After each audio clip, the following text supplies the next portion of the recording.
Hello. आप सभी को मेरी आवाज क्लियर है?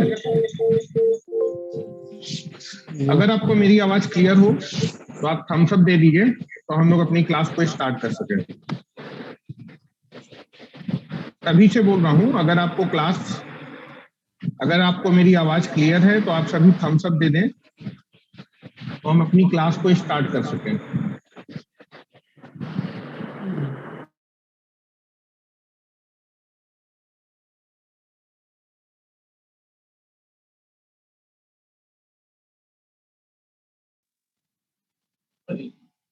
हेलो, आप सभी को मेरी आवाज क्लियर है? चलिए ठीक है, तो क्लास अपनी स्टार्ट करते हैं। आप देखेंगे कि हम लोग नोडल एनालिसिस को पढ़ रहे थे और नोडल एनालिसिस में मैंने आपको मॉडल 1 और मॉडल 2 आपका कंप्लीट करा दिया था, ठीक है। अब थोड़ा सा हम लोग अपने नोडल एनालिसिस के मॉडल नंबर 3 की तरफ बढ़ते हैं। हाँ ठीक है, अपने मॉडल नंबर 3 की तरफ बढ़ रहे हैं, लेकिन 3 से पहले जो पिछला लेक्चर था जिसमें मैंने वोल्टेज सोर्स के बारे में आपको कुछ पॉइंट्स बताए थे, 5 मिनट में मैं आपको उनको रिकॉल करा देता हूं और उसके बाद हम लोग अपने नोडल एनालिसिस के मॉडल नंबर 3 की तरफ बढ़ते हैं, ठीक है। पिछले लेक्चर में हम लोगों ने डिस्कस किया था कि जो वोल्टेज सोर्स होता है, वोल्टेज सोर्स के वोल्टेज का मैग्नीट्यूड आपका हमेशा नोन होता है या फिर आपको मालूम होता है, लेकिन वोल्टेज सोर्स का जो करंट होता है वो आपका क्या होता है, अननोन होता है, या फिर आपको क्वेश्चन में उसको हमेशा कैलकुलेट करना होता है, ठीक है। पहली चीज मैंने आपको बता दी थी, ठीक है।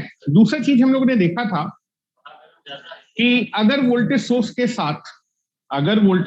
साथ श्रेणी क्रम पे प्रतिरोध या फिर करंट सोर्स लगा है, यदि वोल्टेज सोर्स के साथ श्रेणी क्रम पे प्रतिरोध या फिर करंट सोर्स लगा है तो आप वोल्टेज सोर्स के करंट को डायरेक्टली क्या कर सकते हैं, कैलकुलेट कर सकते हैं। और अगर आपका वोल्टेज सोर्स के साथ श्रेणी क्रम पे कोई भी एलिमेंट नहीं लगा तो फिर वोल्टेज सोर्स के करंट को आप इनडायरेक्ट मेथड की हेल्प से क्या करते हैं, कैलकुलेट करते हैं। और इनडायरेक्ट मेथड ही आपका क्या होता है, केसीएल मेथड होता है, ठीक है। तो इस पॉइंट को थोड़ा सा मैं आपको एक बार बताने की कोशिश करता हूं, उसके बाद हम लोग अपने लेक्चर को आगे स्टार्ट करने की कोशिश करते हैं, ठीक है। तो मैंने आपसे बोला कि अगर वोल्टेज सोर्स के साथ, ठीक है, चूंकि हम लोग डीसी एनालिसिस पढ़ रहे हैं, डीसी एनालिसिस केस में आप देखेंगे कि मोस्ट ऑफ द टाइम आपको क्या मिलने वाला है, रजिस्टर ही मिलने वाला है, ठीक है। तो यहाँ पर मैं रजिस्टर को लेके आपको एग्जाम्पल को जो है क्या करता हूँ, सॉल्व कर देता हूँ, ठीक है। तो मैंने बोला कि अगर वोल्टेज सोर्स के साथ श्रेणी क्रम पे प्रतिरोध लगा होगा तब आप वोल्टेज सोर्स के करंट को क्या कर सकते हैं बेटा, डायरेक्टली कैलकुलेट कर सकते हैं। इस चीज को समझने के लिए हम लोग एक ब्रांच कंसीडर कर रहे हैं और उस ब्रांच पे आपके पास एक 10 वोल्ट का वोल्टेज सोर्स लगा है और इस 10 वोल्ट के वोल्टेज सोर्स के साथ श्रेणी क्रम पे आपका एक रजिस्टर लगा लेते हैं। और अगर आपके वोल्टेज सोर्स के साथ श्रेणी क्रम पे रजिस्टर लगा होगा तब आप इस वोल्टेज सोर्स के करंट को आप डायरेक्टली क्या कर पाएंगे बेटा, कैलकुलेट कर पाएंगे, ठीक है। तो यहां पर एक मैं ब्रांच ले रहा हूं, ठीक है। Now I can be consider a branch. इस ब्रांच पे आपके पास एक 10 वोल्ट का वोल्टेज सोर्स लगा, इस ब्रांच में आपके पास एक 10 वोल्ट का वोल्टेज सोर्स लगा है। नाउ दिस इज 10 वोल्ट का वोल्टेज सोर्स लगा है और इस 10 वोल्ट के वोल्टेज सोर्स के साथ श्रेणी क्रम पे आपके पास 5 ओम का प्रतिरोध लगा है। क्या लगा है बेटा, 5 ओम का प्रतिरोध लगा है। तो आपके पास एक ब्रांच है और इस ब्रांच में आपके पास 10 वोल्ट का वोल्टेज सोर्स लगा है और इस 10 वोल्ट के वोल्टेज सोर्स के साथ श्रेणी क्रम पे 5 ओम का प्रतिरोध लगाएंगे। इस ब्रांच के एक सिरे का विभव आपको दिया है V1 और इस ब्रांच के दूसरे सिरे का विभव आपको दिया है V2। ठीक है, इस ब्रांच के एक सिरे का विभव आपको मालूम है V1 और दूसरे सिरे का विभव मालूम है V2। और आपसे पूछ रहा है कि इस वोल्टेज सोर्स से आपका कितना करंट फ्लो कर रहा है। ठीक है, जितना भी करंट फ्लो कर रहा है उसको आपको क्या करना है, कैलकुलेट करना है। तो मैंने आपको बताया था कि वोल्टेज सोर्स के वोल्टेज का मैग्नीट्यूड आपको मालूम होता है, लेकिन वोल्टेज सोर्स का करंट कैसा होता है, अननोन होता है, या फिर उसको कैलकुलेट करना होगा। तो जिस चीज को आपको कैलकुलेट करना होता है उसको आप क्या करते हैं, कुछ मानते हैं और उसके बाद उसकी वैल्यू निकालते हैं। तो आप देखेंगे, मैंने देखा था कि आपके पास एक ब्रांच है, इस ब्रांच में 10 वोल्ट का वोल्टेज सोर्स लगा है। 10 वोल्ट के वोल्टेज सोर्स के साथ श्रेणी क्रम पे 5 ओम का रजिस्टर लगा है। इस ब्रांच के एक सिरे का विभव V1 है, दूसरे सिरे का विभव V2 है। और मान लेते हैं कि इस वोल्टेज सोर्स से कितना करंट फ्लो करा बेटा, आई करंट फ्लो करा। कितना करंट फ्लो करा बेटा, आई करंट आपका फ्लो कर रहा है। इस करंट को आप क्या करना चाहते हैं, कैलकुलेट करना चाहते हैं। ठीक है, अब इस करंट को आप कैसे कैलकुलेट कर लेंगे, डायरेक्ट किसी लॉ की हेल्प से कैलकुलेट कर सकते हैं या फिर डायरेक्टली कैलकुलेट नहीं कर सकते। तो पहले इसको देखते हैं और फिर इसको हम कैलकुलेट करने की कोशिश करते हैं। तो आप देखेंगे, क्योंकि वोल्टेज सोर्स के साथ श्रेणी क्रम पे 5 ओम का रजिस्टर लगा है और आपको मालूम है कि श्रेणी क्रम पे धारा क्या होती है, समान होती है। जितना करंट आपके इस वोल्टेज सोर्स से फ्लो करेगा उतना ही करंट किससे फ्लो करेगा, रजिस्टर से फ्लो करेगा। इस वोल्टेज सोर्स से मैंने माना है कितना करंट फ्लो करा है, आई करंट फ्लो करा है, तो यही करंट किससे फ्लो करेगा, रजिस्टर से फ्लो करेगा। और अगर बेटा रजिस्टर के करंट को अगर आपसे पूछा जाए तो आप रजिस्टर के करंट को डायरेक्टली क्या कर पाएंगे, कैलकुलेट कर पाएंगे, किसकी हेल्प से, ओम्स लॉ की हेल्प से। ठीक है, तो रजिस्टर का करंट आपको ओम्स लॉ की हेल्प से कैलकुलेट होगा। जितना करंट आपका रजिस्टर से फ्लो करेगा वही करंट किससे फ्लो करेगा, वोल्टेज सोर्स से फ्लो करेगा। तो रजिस्टर का करंट कैलकुलेट कर लेंगे, तो अगर रजिस्टर का करंट मैं कैलकुलेट कर लूंगा ओम्स लॉ की हेल्प से, तो मैं किसका करंट कैलकुलेट कर लूंगा, वोल्टेज सोर्स के करंट को कैलकुलेट कर लूंगा। तो आपको दिख रहा है कि अगर वोल्टेज सोर्स के साथ श्रेणी क्रम पे प्रतिरोध लगा होगा तो आप जो है इस रजिस्टर के करंट को आप डायरेक्टली क्या कर लेंगे, ओम्स लॉ की हेल्प से कर लेंगे। और जो रजिस्टर का करंट होगा वही किसका करंट होगा, दैट इज वोल्टेज सोर्स का करंट होगा या फिर इस ब्रांच का करंट होने वाला। ठीक है, तो आप देखेंगे कि यहाँ पर इस 10 ओम के वोल्टेज सोर्स के साथ कितना करंट फ्लो करा, आई करंट। क्योंकि श्रेणी में लगे हैं तो आपका इस 5 ओम के रजिस्टर से भी कितना करंट फ्लो करेगा, आई करंट आपका क्या करेगा, फ्लो करेगा। ठीक है, और आप देखेंगे इस वोल्टेज सोर्स का करंट निकालो चाहे रजिस्टर का करंट निकालो, बात क्या है, सेम है। तो मैं रजिस्टर के करंट को निकालने जा रहा हूं। अब रजिस्टर के करंट को निकालने के लिए क्या क्या मालूम होना चाहिए, रजिस्टर के करंट को निकालने के लिए रजिस्टर के दोनों सिरों के विभव मालूम होने चाहिए। रजिस्टर के दोनों सिरों के विभव और रजिस्टर का रजिस्टेंस मालूम है, रजिस्टर के एक सिरे का विभव मालूम है, रजिस्टर के दूसरे सिरे का विभव मुझे निकालना है। जैसे ही मुझे रजिस्टर के इस दूसरे सिरे का विभव मालूम चल जाएगा, मैं इस रजिस्टर के करंट को निकालूंगा और जो करंट रजिस्टर से फ्लो करेगा वही करंट किससे फ्लो करेगा, वोल्टेज सोर्स से फ्लो करेगा। तो वोल्टेज सोर्स का करंट आपका क्या हो जाएगा, कैलकुलेट हो जाएगा। ठीक है, तो नाउ आप देखेंगे आपको इस पॉइंट का पोटेंशियल निकालना है। आपको किस पॉइंट का पोटेंशियल मालूम है, आपको इस पॉइंट का पोटेंशियल मालूम है V1। Again this is the short circuit, same potential point. तो इस पॉइंट का पोटेंशियल कितना है बेटा, V1। आपको दिख रहा होगा कि जब मैं इस वोल्टेज सोर्स को क्रॉस करूंगा तो मैं लो पोटेंशियल से कहां पर आ जाऊंगा, हाई पोटेंशियल पे। मैं लो पोटेंशियल से हाई पोटेंशियल पे आ जाऊंगा तो मेरा विभव क्या हो जाएगा बेटा, बढ़ जाएगा। कितने वोल्ट बढ़ जाएगा, 10 वोल्ट। तो बेटा इस पॉइंट का विभव V1 है, इस वोल्टेज सोर्स को क्रॉस करने पे मेरा विभव बढ़ जाएगा 10 वोल्ट। तो इस पॉइंट का पोटेंशियल कितना होगा, V1 क्रॉस करने पे 10 वोल्ट बढ़ गया, तो इस पॉइंट का पोटेंशियल होगा V1 प्लस 10। और आपको बेटा जैसे ही इस पॉइंट का पोटेंशियल मालूम चल जाएगा, रजिस्टर के दोनों सिरों के विभव मालूम है, रेजिस्टेंस मालूम है, करंट आ जाएगा। करंट की डायरेक्शन के हिसाब से this is higher and this is lower. तो क्या लिखेंगे बेटा, this is higher potential minus lower potential divided by resistance that is equal to current. अगर आप इसको थोड़ा सा और सिंप्लीफाई करें तो दिस इज नथिंग बट आ जाएगा V1 plus 10 minus V2 divided by 5, that is nothing but the current. This is the current flowing through the resistor और this is the current flowing through the voltage source. तो आप देखेंगे अगर आपका voltage source के साथ श्रेणी क्रम पे रजिस्टर लगा होगा तो मैं रजिस्टर के करंट को डायरेक्टली कैलकुलेट करूंगा। रजिस्टर का करंट ही किसका करंट होगा? वोल्टेज सोर्स का। और बेटा इस करंट को, रजिस्टर के करंट को आप डायरेक्टली क्या कर रहे हैं? ओम्स लॉ की हेल्प से कैलकुलेट कर रहे हैं। तो दैट इज रजिस्टर का करंट ही क्या है? वोल्टेज सोर्स का करंट। तो वोल्टेज सोर्स का करंट कैसे कैलकुलेट हो गया?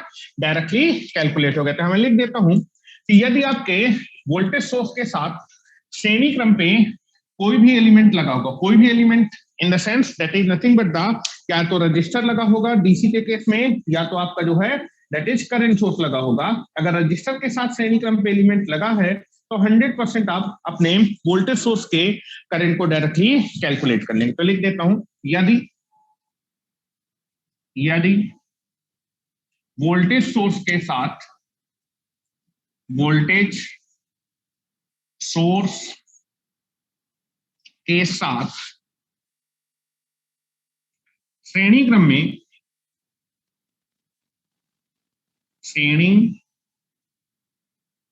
में प्रतिरोध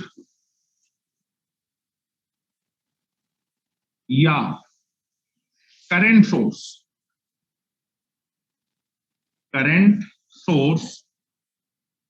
लगा है तब वोल्टेज सोर्स के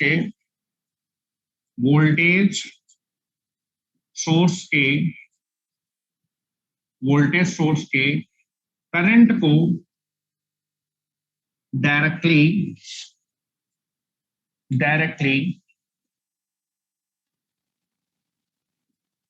कैलकुलेट किया जाता है। ठीक है, इतना मैं कोशिश करता हूं या फिर आशा करता हूं कि इतना चीज आपको समझ में आ गया होगा। ठीक है, नेक्स्ट मैंने आपको दूसरा पॉइंट बोला था कि अगर वोल्टेज सोर्स के साथ श्रेणी क्रम पे कोई भी एलिमेंट नहीं लगा तब आप वोल्टेज सोर्स के करंट को डायरेक्ट तो कैलकुलेट नहीं कर पाएंगे। तो फिर हम उसको कैलकुलेट कैसे करेंगे? उसको हम कैलकुलेट करेंगे इनडायरेक्ट मेथड से या फिर केसीएल की हेल्प से। ठीक है, और केसीएल लगाने के लिए आपको बेटा कहां पर जाना पड़ेगा? नोड पे जाना पड़ेगा, और नोड पे केसीएल लगा के आप जो है अपने इस वोल्टेज सोर्स के करंट को क्या कर पाएंगे? कैलकुलेट करेंगे। केसीएल लगा के जब अपने वोल्टेज सोर्स के करंट को कैलकुलेट करते हैं तो उस मेथड को बोलते हैं इनडायरेक्ट मेथड। ठीक है, तो that is nothing but the indirect method. कब कैलकुलेट किया जाता है? वोल्टेज सोर्स के करंट को कैलकुलेट करने के लिए जब वोल्टेज सोर्स के साथ श्रेणी क्रम पे कोई भी एलिमेंट नहीं लगा होता। तो इतना नोट कर लीजिए, मैं आपको 2 मिनट का टाइम देता हूं। Now you can B note that. उसके बाद मैं आपको नेक्स्ट पॉइंट लिखाता हूं, उसके बाद कुछ और चीजें हम लोग देखते हैं, और उसके बाद अपने नोडल एनालिसिस के मॉडल नंबर 3 को स्टार्ट करते हैं। आज मैं आपके मॉडल नंबर 3 को कंप्लीट कर दूंगा, इसलिए थोड़ा सा फास्ट लिखने की कोशिश करें। आगे बढ़े बेटा, आगे बढ़े। यस या नो आप लोग रिप्लाई करें बेटा। ओके, वीडियो नहीं आ रहा है गैलेक्सी M10 बेटा, यहां पर वीडियो बिल्कुल क्लियर है, वॉइस भी बिल्कुल क्लियर है। किसी को कोई दिक्कत हो तो बता सकते हैं। चलिए आगे बढ़े, चलिए नेक्स्ट।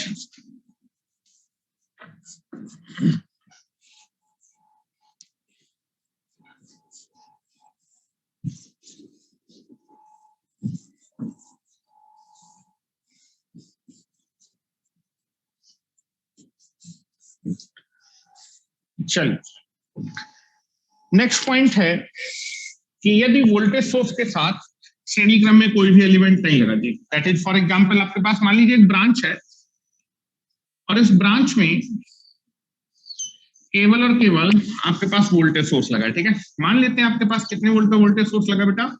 10 वोल्ट का वोल्टेज सोर्स लगा। वोल्टेज सोर्स बोलिए फिर बैटरी बोलिए, बात क्या है? सेम है। तो आपके पास एक ब्रांच है और इस ब्रांच में केवल और केवल 10 वोल्ट का वोल्टेज सोर्स लगा है। इस ब्रांच के एक सिरे का विभव है V1 और बेटा दूसरे सिरे का विभव है V2। ठीक है, मैं मान लेता हूं इस वोल्टेज सोर्स से आपका कितना करंट फ्लो कर रहा है, आई करंट। हमेशा जो है वोल्टेज सोर्स के पॉजिटिव टर्मिनल से करंट निकलता है, तो इसलिए मैं इस वोल्टेज सोर्स से कितना करंट मान लेता हूं, इस वोल्टेज सोर्स से कितना करंट फ्लो कर रहा है, आई करंट आपका फ्लो कर रहा है, ठीक है। इस आई करंट को कैलकुलेट करना है। इस आई करंट को हम कैसे कैलकुलेट कर पाएंगे, तो पहला चीज क्लियर होना चाहिए, क्योंकि वोल्टेज सोर्स के साथ श्रेणी क्रम पे कोई भी एलिमेंट नहीं लगा है। अगर वोल्टेज सोर्स के साथ श्रेणी क्रम पे कोई भी एलिमेंट नहीं लगा है, तो मैं इस वोल्टेज सोर्स से ये जो आई करंट फ्लो करे इसको डायरेक्टली कैलकुलेट नहीं, किसी लॉ की हेल्प से कैलकुलेट नहीं कर पाऊंगा, ठीक है। पिछली बार वोल्टेज सोर्स के साथ रजिस्टर लगा था, और वोल्टेज सोर्स का करंट ही रजिस्टर का करंट था, और रजिस्टर के करंट को आपने डायरेक्टली ओम्स लॉ से कैलकुलेट कर लिया था, ठीक है। लेकिन आप देखेंगे अगर वोल्टेज सोर्स के साथ श्रेणी क्रम पे कोई भी एलिमेंट नहीं लगा है, तो मैं इस वोल्टेज सोर्स के करंट को डायरेक्टली कैलकुलेट नहीं कर पाऊंगा। तब मैं इस वोल्टेज सोर्स के करंट को कैसे हमेशा कैलकुलेट करूंगा, इनडायरेक्ट मेथड से कैलकुलेट करूंगा, और इनडायरेक्ट मेथड ही आपका क्या कहलाता है, केसीएल मेथड, ठीक है। तो मैं लिख देता हूं,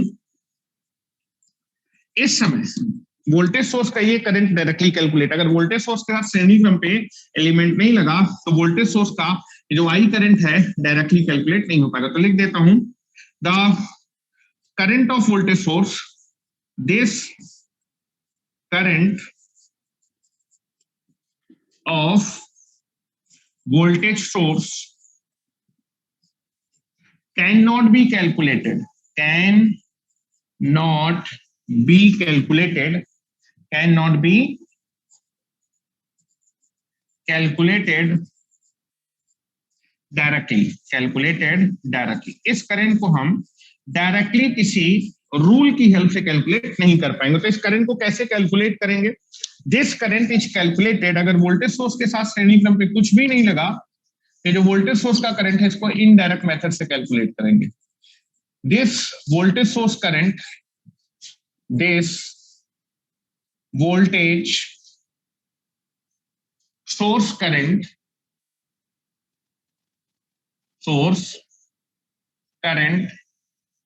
is calculated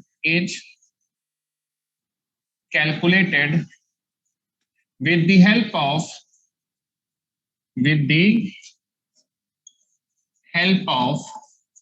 indirect method, with the help of indirect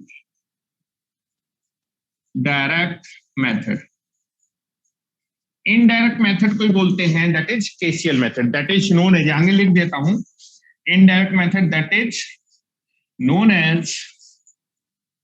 as KCL method.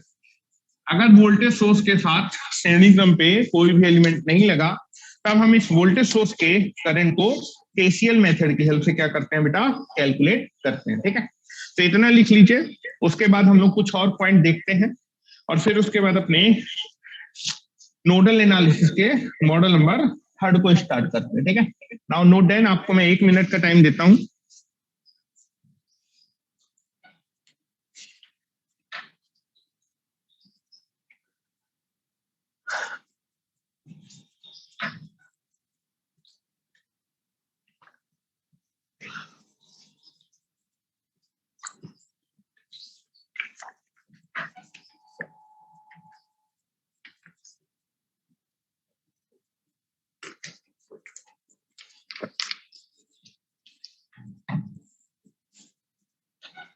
हो गया आप लोगों का, हो गया हो तो आप चैट में मुझे बता दीजिए।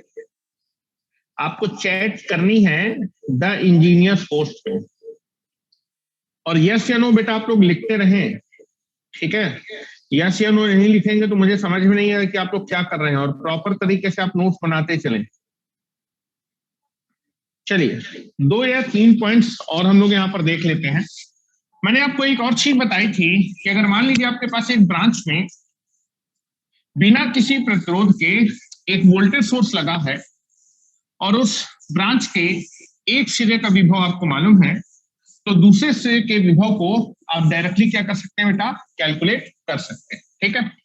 चलिए तो एक बार जरा इस पॉइंट को हम लोग एक बार समझने की कोशिश करते हैं। मैंने आपको बताया था कि आपके पास एक ब्रांच है, और इस ब्रांच में बिना किसी प्रतिरोध के एक आइडियल वोल्टेज सोर्स लगा, ठीक है। मान लीजिए आपके पास एक ब्रांच है, और इस ब्रांच में बिना किसी प्रतिरोध के एक आइडियल वोल्टेज सोर्स लगा है, फॉर एग्जाम्पल मान लीजिए यहां पर आपके पास एक 10 वोल्ट का वोल्टेज सोर्स लगा है। कितने वोल्ट का वोल्टेज सोर्स लगा है? 10 वोल्ट। तो अगर आपके पास एक ब्रांच में बिना किसी प्रतिरोध के एक आइडियल वोल्टेज सोर्स लगा है और इस ब्रांच के एक सिरे का विभव आपको मालूम है, मान लीजिए इस ब्रांच के एक सिरे का विभव आपको मालूम है, इस सिरे का विभव मैं मान लेता हूं दैट इज 3 वोल्ट। तो इस ब्रांच के दूसरे सिरे के विभव को हम डायरेक्टली क्या कर सकते हैं? कैलकुलेट कर सकते हैं। तो अगर आपके पास किसी एक ब्रांच में बिना किसी प्रतिरोध के एक आइडियल वोल्टेज सोर्स लगा हुआ है और इस ब्रांच के एक सिरे का विभव मालूम है, तो दूसरे सिरे के विभव को डायरेक्टली कैलकुलेट किया जा सकता है। इस चीज को बताने के लिए मैं आपको दो मेथड यूज किए थे। तो मैं मान लेता हूं कि इस ब्रांच के इस सिरे का विभव डेटा कितना है? V1। V1 की वैल्यू कैसे कैलकुलेट करेंगे? तो आप देखेंगे अगर इस ब्रांच में आपके पास केवल 10 वोल्ट का वोल्टेज सोर्स लगा है तो इस ब्रांच के क्रॉस कितने वोल्ट का ड्रॉप होगा? 10 वोल्ट का ड्रॉप होगा। और ब्रांच का जो ड्रॉप होता है वो कैसे कैलकुलेट किया जाता है? दैट इज आपका ड्रॉप बोलिए या फिर पोटेंशियल डिफरेंस, बात एक ही है। तो आप देखेंगे कि इस ब्रांच में आपके पास 10 वोल्ट का वोल्टेज सोर्स लगा है तो इस ब्रांच के अक्रॉस कितना पोटेंशियल डिफरेंस या फिर विभवांतर होगा? 10 वोल्ट का विभवांतर होगा। और आप देखेंगे विभवांतर कैसे निकाला जाता है? विभवांतर निकाला जाता है higher potential minus lower potential. अब आपको देखना है कि इस सिरे में कौन सा पोटेंशियल मेरा हाइयर पोटेंशियल पे और कौन सा पोटेंशियल लोअर पोटेंशियल पे। तो उसको कैसे देखते थे बेटा? दैट इज आप देखेंगे बैटरी का पॉजिटिव टर्मिनल इस ब्रांच के इस टर्मिनल से कनेक्ट है तो इस ब्रांच का ये टर्मिनल किस पोटेंशियल पे होगा? हाइयर पोटेंशियल पे। इस बैटरी का नेगेटिव टर्मिनल इस ब्रांच के इस टर्मिनल से कनेक्ट है तो इस ब्रांच का ये वाला जो टर्मिनल है वो किस पोटेंशियल पे होगा? लोअर पोटेंशियल पे। तो क्या लिख सकते हैं बेटा? That is higher potential minus lower potential, that is nothing but the branch drop या फिर आपका पोटेंशियल डिफरेंस या फिर विभवांतर, जो कि कितना है? 10 वोल्ट। तो कैसे लिखेंगे बेटा? That is higher potential minus lower potential, that is nothing but equal to branch drop. कितना है बेटा? This is nothing but the 10 volt. तो यहां से अगर मैं V1 की बेटा वैल्यू निकालूंगा तो V1 की वैल्यू आएगी 10 + 3, that is nothing but the 13 volt. तो बेटा V1 की वैल्यू आ जाएगी 13 वोल्ट।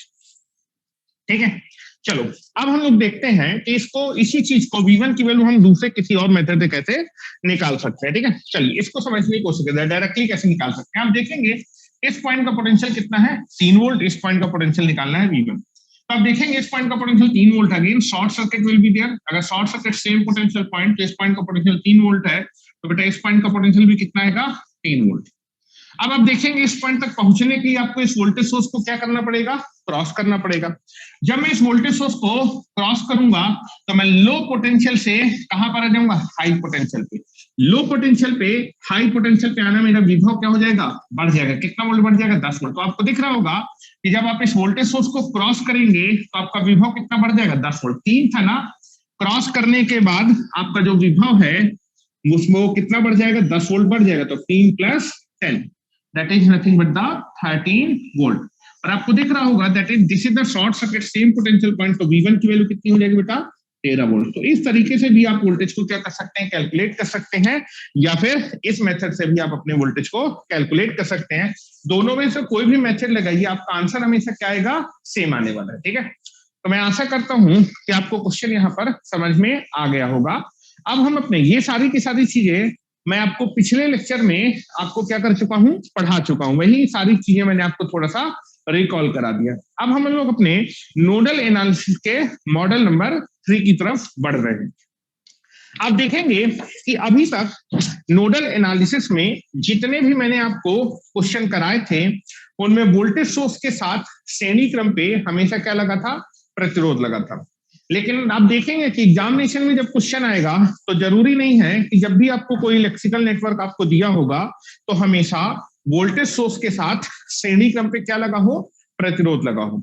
अगर वोल्टेज सोर्स के साथ श्रेणी क्रम पे प्रतिरोध नहीं लगा होगा या फिर श्रेणी क्रम में एलिमेंट नहीं लगा होगा, तब हम उस वोल्टेज सोर्स के करंट को हमेशा कैसे कैलकुलेट करेंगे? इनडायरेक्ट मेथड से कैलकुलेट करने वाले। तो यही हम लोग का मॉडल नंबर 3 होने वाला है। ठीक है, तो चलिए नेक्स्ट हेडिंग आप लोग डाल लीजिए, दैट इज ये मॉडल नंबर 3। आपको मैं 1 मिनट का टाइम देता हूं, जो लोग नोट करना चाहें इसको नोट कर लें, फिर हम लोग अपने मॉडल नंबर 3 की तरफ जो है बढ़ते हैं। ठीक है,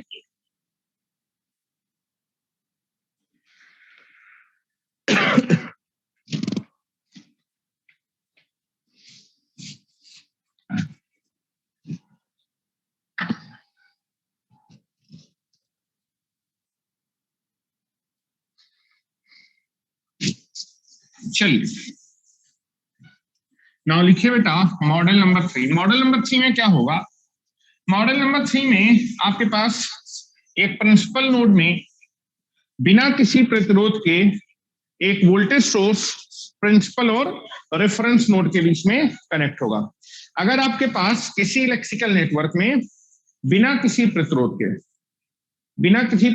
के एक वोल्टेज सोर्स प्रिंसिपल और रेफरेंस नोड के बीच में कनेक्ट है, तब ऐसे इलेक्ट्रिकल नेटवर्क को नोडल एनालिसिस की हेल्प से कैसे सॉल्व करते हैं ये हम देखना चाहते हैं। तो हेडिंग डालिए बेटा मॉडल नंबर 3।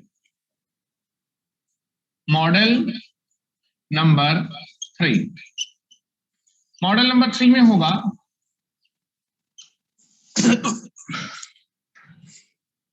यदि किसी इलेक्ट्रिकल नेटवर्क की, दैट इज मॉडल नंबर 3 में क्या है, यदि किसी इलेक्ट्रिकल नेटवर्क की किसी एक ब्रांच में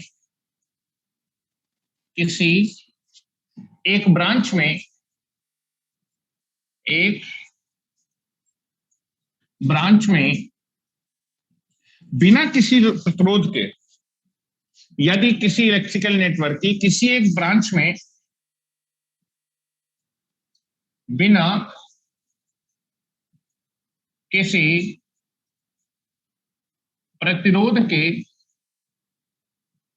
किसी प्रतिरोध के ideal voltage source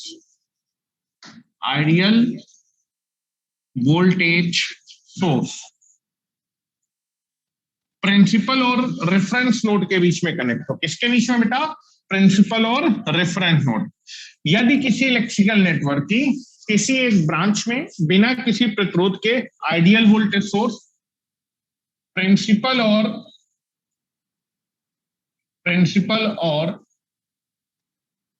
reference node के बीच में कनेक्ट हो,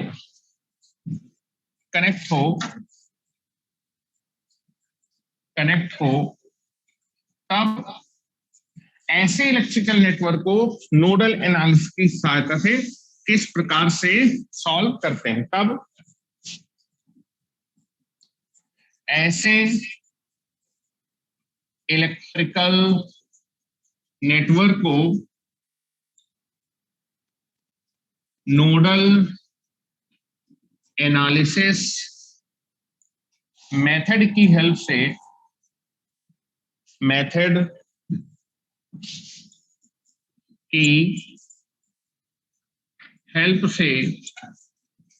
किस प्रकार सॉल्व किया जाता है,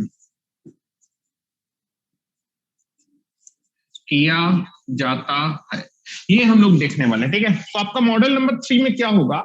मॉडल नंबर 3 पे आपके पास एक आइडियल वोल्टेज सोर्स होगा। उस आइडियल वोल्टेज सोर्स के साथ कोई भी प्रतिरोध नहीं लगा होगा, श्रेणी क्रम में कुछ नहीं लगा होगा, और ये जो आइडियल वोल्टेज सोर्स है वो प्रिंसिपल नोड और रेफरेंस नोड के बीच में कनेक्ट होगा। तब ऐसे इलेक्ट्रिकल नेटवर्क को हम लोग नोडल एनालिसिस किस प्रकार से सॉल्व करते हैं ये हम लोग देखने जा रहे हैं, जो कि अपना मॉडल नंबर 3 है। ठीक है, तो चलो हम लोग इसको यहाँ पर एनालिसिस करने जा रहे हैं। ठीक है, तो मैं यहाँ पर कंसीडर कर रहा हूँ मेरे पास एक प्रिंसिपल नोड है और इस प्रिंसिपल नोड की किसी एक ब्रांच में बिना किसी प्रतिरोध के एक ideal voltage source principal node और रेफरेंस नोड के बीच में लगा होगा। तब ऐसे प्रिंसिपल नोड के विभव को आप डायरेक्टली क्या कर सकते हैं? कैलकुलेट करते हैं। तब ऐसे प्रिंसिपल नोड के विभव को आप डायरेक्टली कैलकुलेट करते हैं। ऐसे प्रिंसिपल नोड के विभव को निकालने के लिए केसीएल मेथड अप्लाई नहीं करते। ठीक है, तो मैं लिख देता हूं, यदि किसी प्रिंसिपल नोड की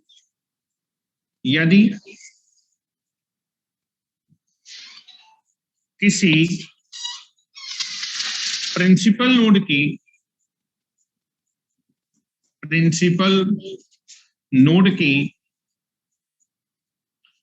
की किसी एक ब्रांच में किसी एक ब्रांच में बिना किसी प्रतिरोध के, बिना किसी प्रतिरोध के एक आइडियल वोल्टेज सोर्स, एक ideal voltage source principal node, voltage source principal node और रेफरेंस नोड के बीच में कनेक्ट हो, रेफरेंस नोड के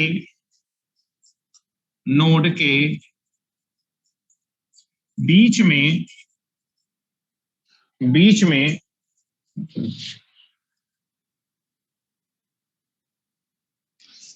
में कनेक्ट हो, तब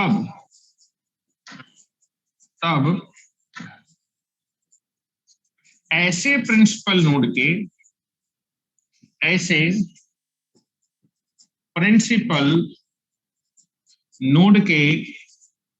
विभव को, तब ऐसे प्रिंसिपल नोड के विभव को डायरेक्टली कैलकुलेट किया जाता है, विभव को डायरेक्टली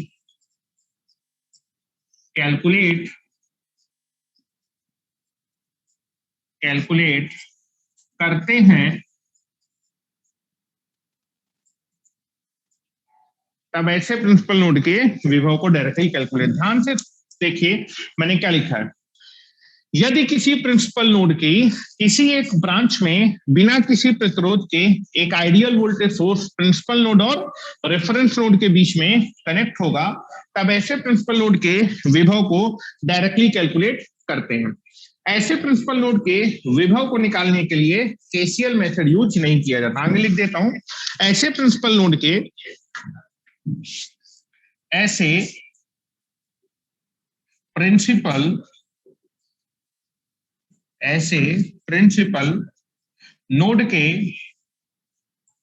विभव को, ऐसे प्रिंसिपल नोड के विभव को कैलकुलेट करने के लिए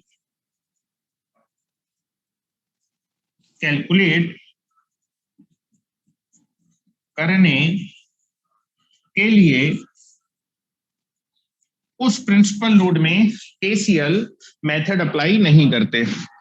ऐसे प्रिंसिपल नोड के विभव को कैलकुलेट करने के लिए केसीएल मेथड यूज नहीं करते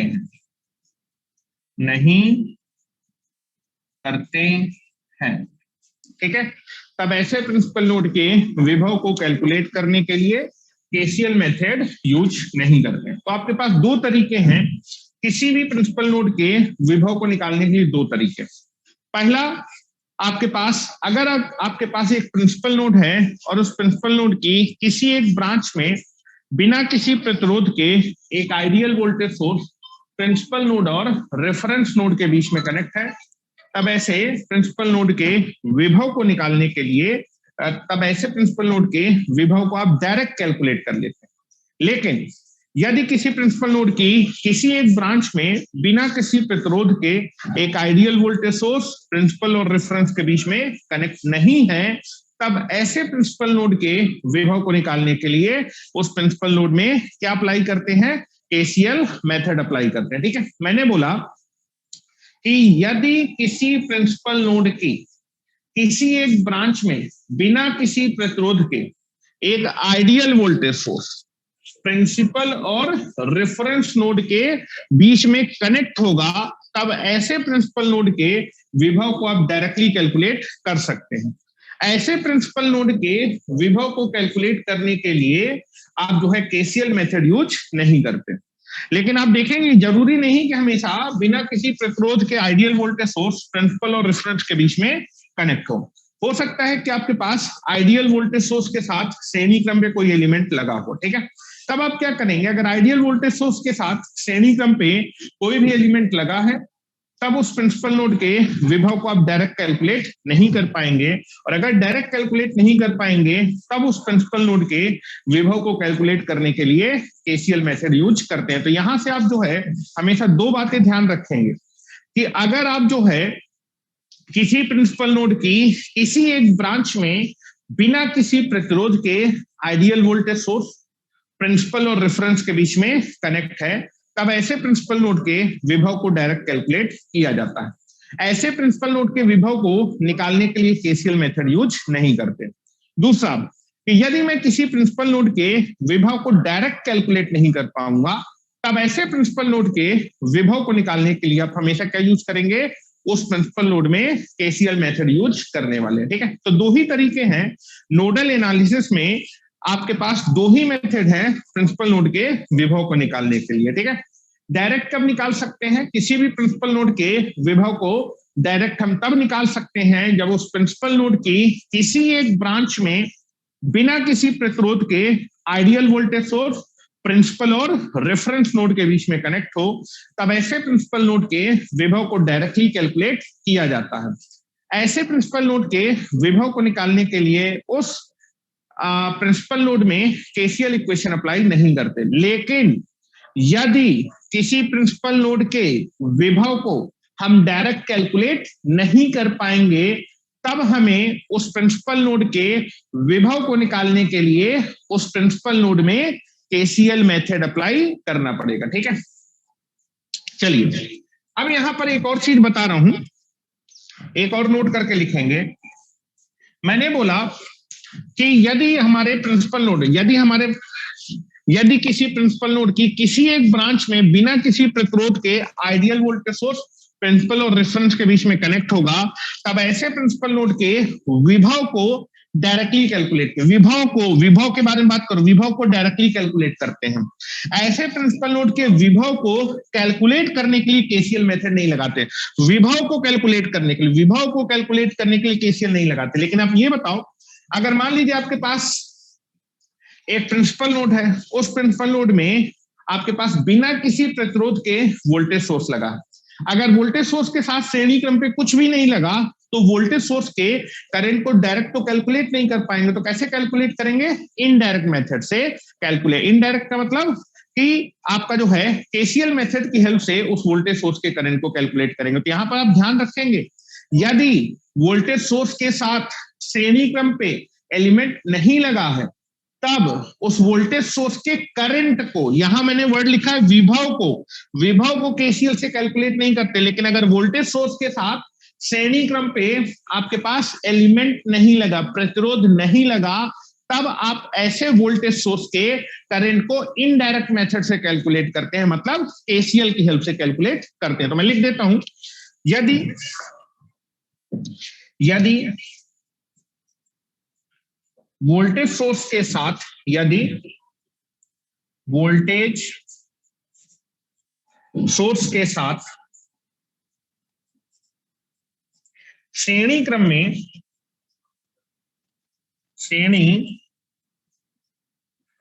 में कोई भी एलिमेंट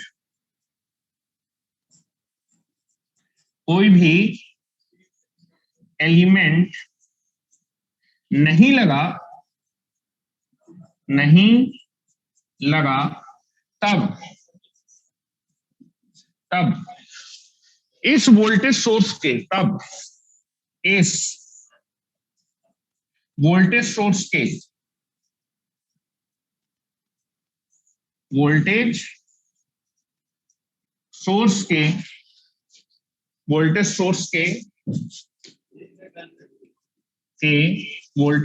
के करंट को indirect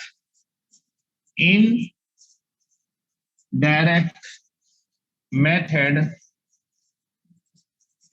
that is KCL method की हेल्प से कैलकुलेट करते हैं, केसीएल मेथड की हेल्प से कैलकुलेट करते हैं। यहां तक बेटा आप लोग लिख लीजिए। अब मैं आपको क्वेश्चन की हेल्प से सारी की सारी चीजें सॉल्व करना बताने की कोशिश करता हूं। इतना लिख लीजिए जो मैंने आपको बोला है, ठीक है। तो इस बार नोडल एनालिसिस का मॉडल नंबर 3 है।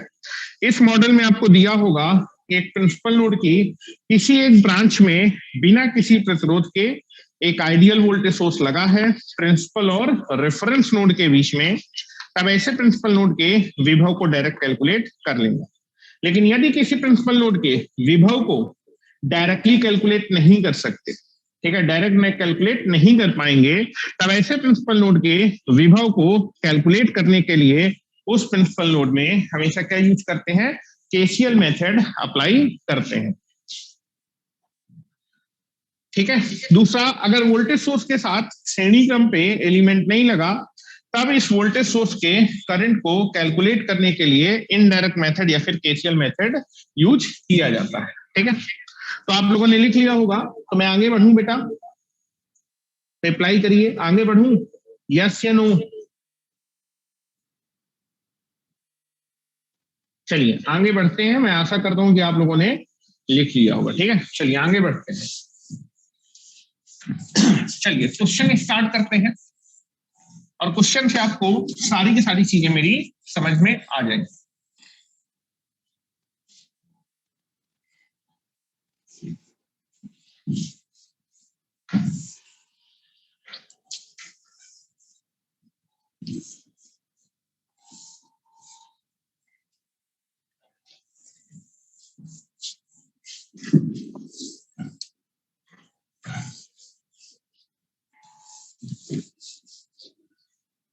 चलिए क्वेश्चन नंबर 1 की तरफ हम लोग बढ़ते हैं।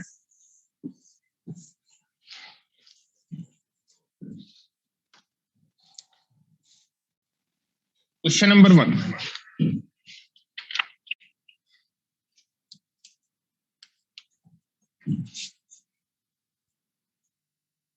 Question number 1,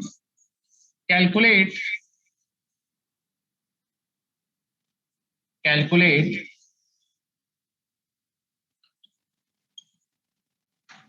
the value of current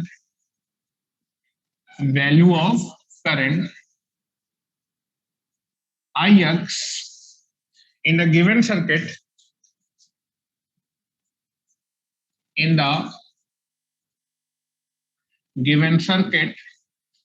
by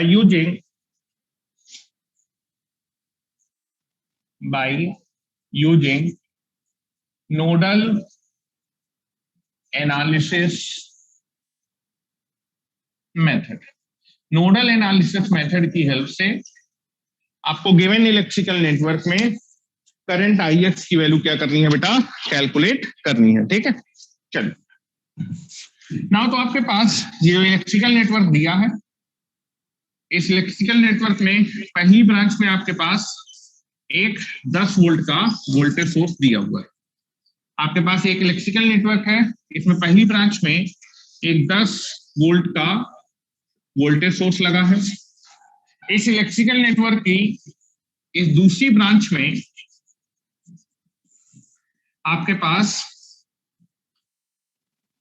2 ओम का प्रतिरोध लगा है, और इस इलेक्ट्रिकल नेटवर्क की एक तीसरी ब्रांच है जिसमें 3 ओम के प्रतिरोध के साथ श्रेणी क्रम पे 6 वोल्ट का वोल्टेज सोर्स लगा है। कितने वोल्ट का वोल्टेज सोर्स लगा बेटा, 6 वोल्ट का वोल्टेज सोर्स लगा।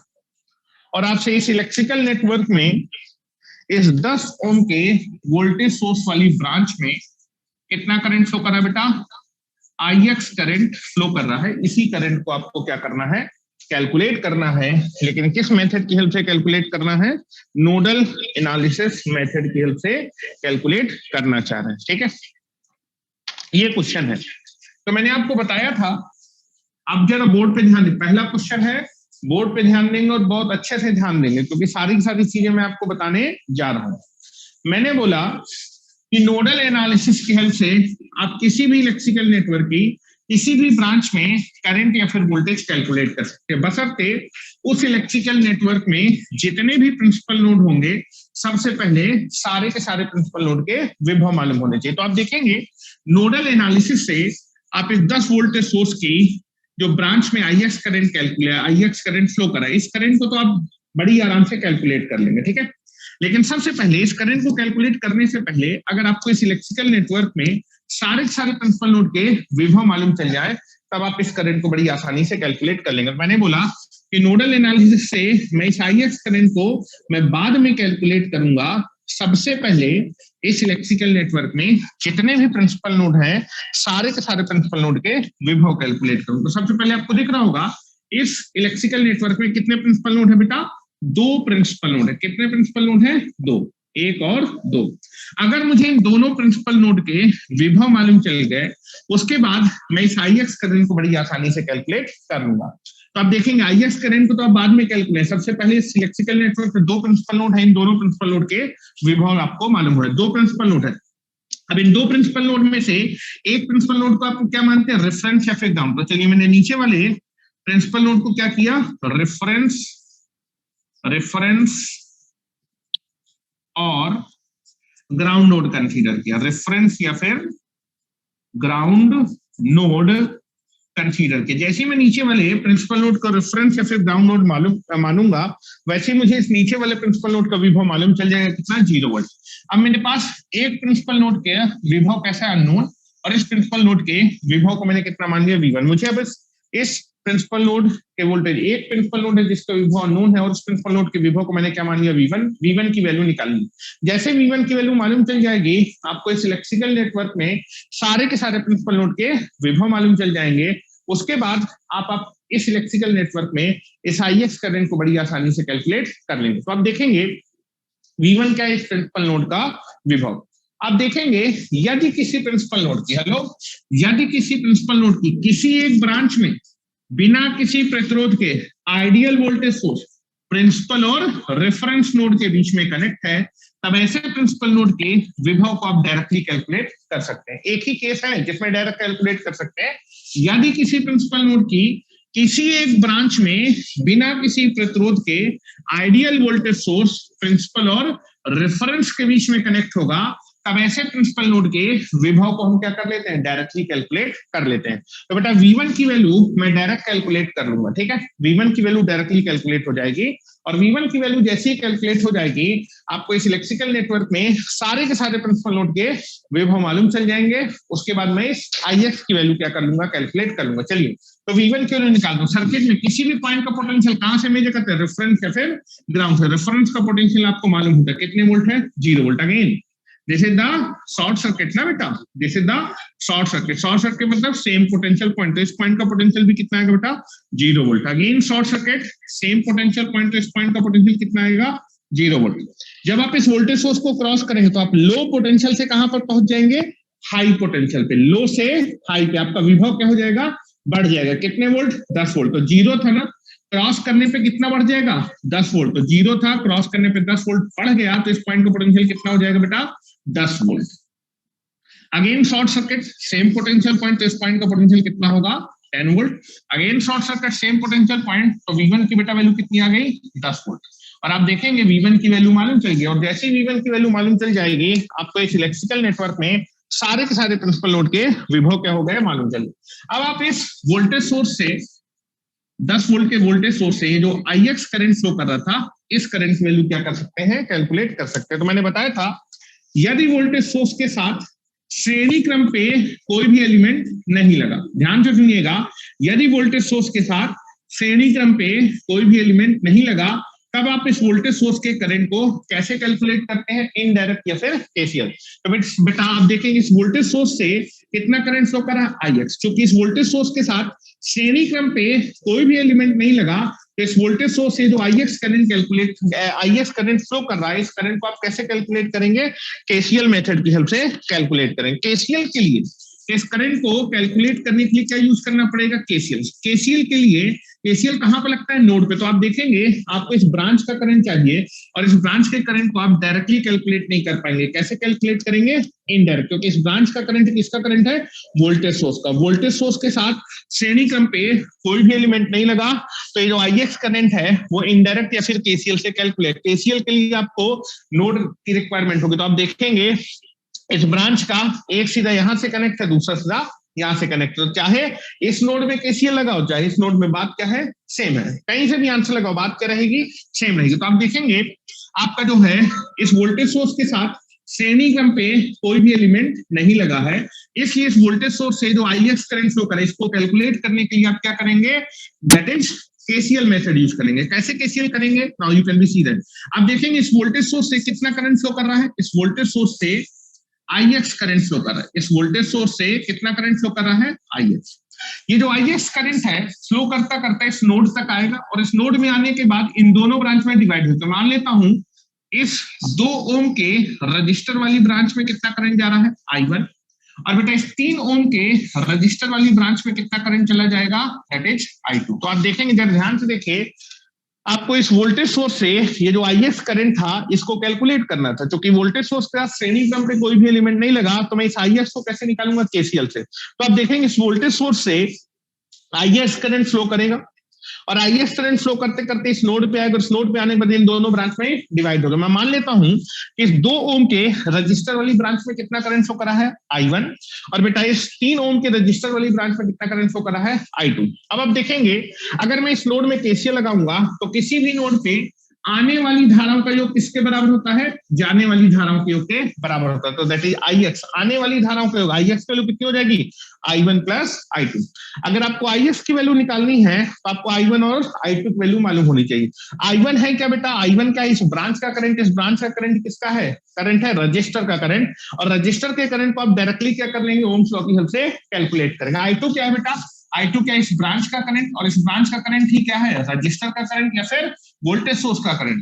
तो आप देखेंगे इस ब्रांच का करंट निकालना है तो या तो आप रजिस्टर का करंट निकाल लो या तो वोल्टेज सोर्स का। लेकिन आप देखेंगे वोल्टेज सोर्स के करंट को तो डायरेक्टली आप निकाल नहीं पाएंगे, लेकिन रजिस्टर के करंट को आप कैसे निकाल लेंगे? ओम्स लॉ की हेल्प से। तो बेटा रजिस्टर का करंट ही क्या होने वाला है? That is nothing but the branch या फिर I2 करंट होने वाला। तो ये करंट भी ओम्स लॉ से आ जाएगा, ये करंट भी ओम्स लॉ से आ जाएगा। ये दोनों करंट अगर आपको मालूम चल जाएंगे तो केसीएल लगा के आप किसकी वैल्यू निकाल लेंगे? आईएक्स। तो आप देखेंगे ये करंट आपका ओम्स लॉ से आ जाएगा, ये करंट भी ओम्स लॉ से आ जाएगा। तो आप देखेंगे इस नोड में जब केसीएल लगाएंगे, किसी भी नोड पे आने वाली धाराओं का योग किसके बराबर होता है? जाने वाली धारा, that is I1 plus I2। अब आपका मेन टास्क है, अगर आप आईएक्स को निकालना चाहते हैं तो आपको I1 और I2 को निकालना पड़ेगा। चलो I1 निकालते हैं। I1 क्या है बेटा? इस ब्रांच का करंट। इस ब्रांच का करंट ही रजिस्टर का करंट। रजिस्टर के करंट को निकालने के लिए क्या क्या मालूम होना चाहिए? रजिस्टर के करंट को निकालने के लिए रजिस्टर के दोनों सिरों के विभव और रजिस्टेंस। रजिस्टेंस बेटा आपको मालूम है, रजिस्टर के दोनों सिरों का विभव मालूम है, करंट आ जाएगा। करंट की डायरेक्शन के हिसाब से ये हाइयर होगा और ये लोअर। तो क्या लिखेंगे बेटा? Higher potential minus lower potential divided by resistance, that is nothing but the current। और यहां से अगर मैं I1 की वैल्यू निकालूंगा तो I1 की वैल्यू आ जाएगी V1/2 और V1 की वैल्यू निकाल चुके हैं 10। कितनी है बेटा? V1 की वैल्यू है 10/2। तो this is nothing but the 5 ampere. 2 से डिवाइड हो जाएगा, दिस इज 5। तो I1 की वैल्यू बेटा आ गई 5 एम्पियर। उसके बाद I2 की वैल्यू निकालनी है। तो आप देखेंगे आपका I2 क्या? इस ब्रांच का करंट। इस ब्रांच का करंट किसका करंट है? रजिस्टर और वोल्टेज सोर्स का। तो अगर मैं इस ब्रांच का करंट निकालना चाहे तो या तो आप रजिस्टर का करंट निकालो या तो वोल्टेज सोर्स का करंट निकालो। वोल्टेज सोर्स के करंट को डायरेक्टली निकालने का कोई नियम नहीं है, लेकिन रजिस्टर के करंट को आप क्या कर सकते हैं? ओम्स लॉ की हेल्प से निकाल सकते हैं। अब आप देखिए रजिस्टर के करंट को निकालने के लिए क्या क्या मालूम होना चाहिए? रजिस्टर के करंट को निकालने के लिए रजिस्टर के तो सिरों के विभव मालूम होने चाहिए, रजिस्टेंस। रजिस्टर का रेजिस्टेंस मालूम है, रजिस्टर के एक सिरे का विभव मालूम है, दूसरे सिरे का विभव निकालना है। अगर रजिस्टर के दूसरे सिरे का विभव मालूम चल जाएगा तो आप इस I2 करंट को बड़ी आसानी से निकाल लेंगे। सर्किट में किसी भी पॉइंट का पोटेंशियल कहां से मेजर करते हैं? रेफरेंस या फिर ग्राउंड से। नाउ रेफरेंस या फिर ग्राउंड का पोटेंशियल मालूम होता है 0 volt. Again this is the short circuit. Same potential point, rest point का पोटेंशियल भी कितना होगा? 0 volt. Again short circuit, same potential point, rest point का पोटेंशियल कितना होगा? 0 वोल्ट। जब मैं इस वोल्टेज सोर्स को बेटा क्रॉस करूंगा तो मैं लो पोटेंशियल से हाई पोटेंशियल पे आ जाऊंगा, मेरा विभव बढ़ जाएगा। कितने वोल्ट बढ़ जाएगा? 6 वोल्ट। क्रॉस करने पे 6 वोल्ट बढ़ जाएगा। 0 था ना, क्रॉस करने पे 6 वोल्ट बढ़ जाएगा, तो इस पॉइंट का पोटेंशियल कितना होगा? 6 volt. Now again short circuit, same potential point, तो इस पॉइंट का पोटेंशियल कितना होगा? 6 volt.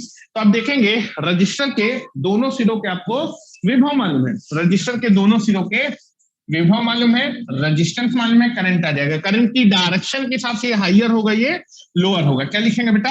Higher potential minus lower potential divided by resistance that is equal to current. तो यहां से आप I2 की वैल्यू निकाल सकते हैं।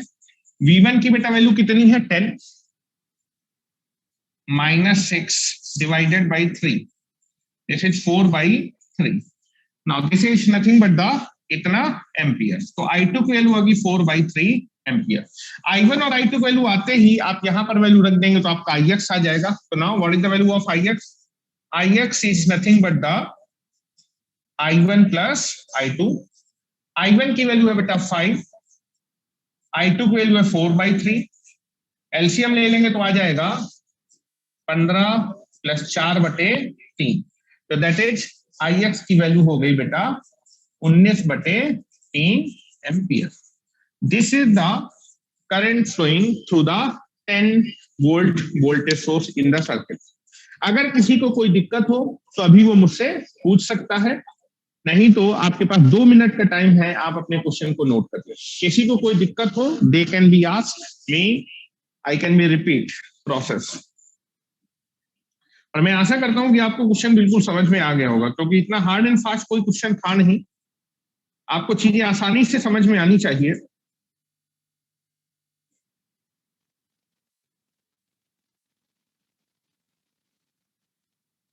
चलिए 2 मिनट का टाइम है, नोट कर लीजिए। उसके बाद अपने नेक्स्ट क्वेश्चन की तरफ हम लोग बढ़ते हैं।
चलिए नेक्स्ट क्वेश्चन की तरफ बढ़ते हैं। मैं आशा कर रहा हूं कि सभी ने क्वेश्चन कर लिया होगा। आगे बढ़े बेटा, यस या नो चैट पे लिखें बेटा, बढ़े।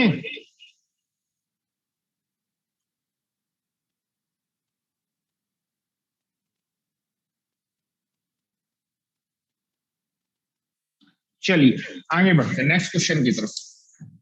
Question number 2,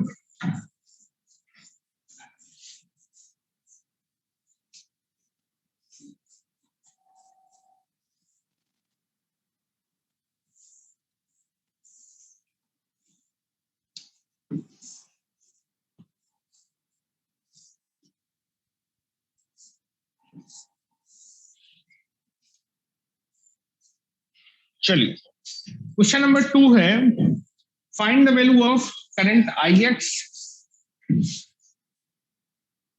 in the given circuit by using the nodal analysis method। तो now this is the circuit diagram. फिर से आपके पास यहां पर एक 20 वोल्ट का वोल्टेज सोर्स लगा हुआ है।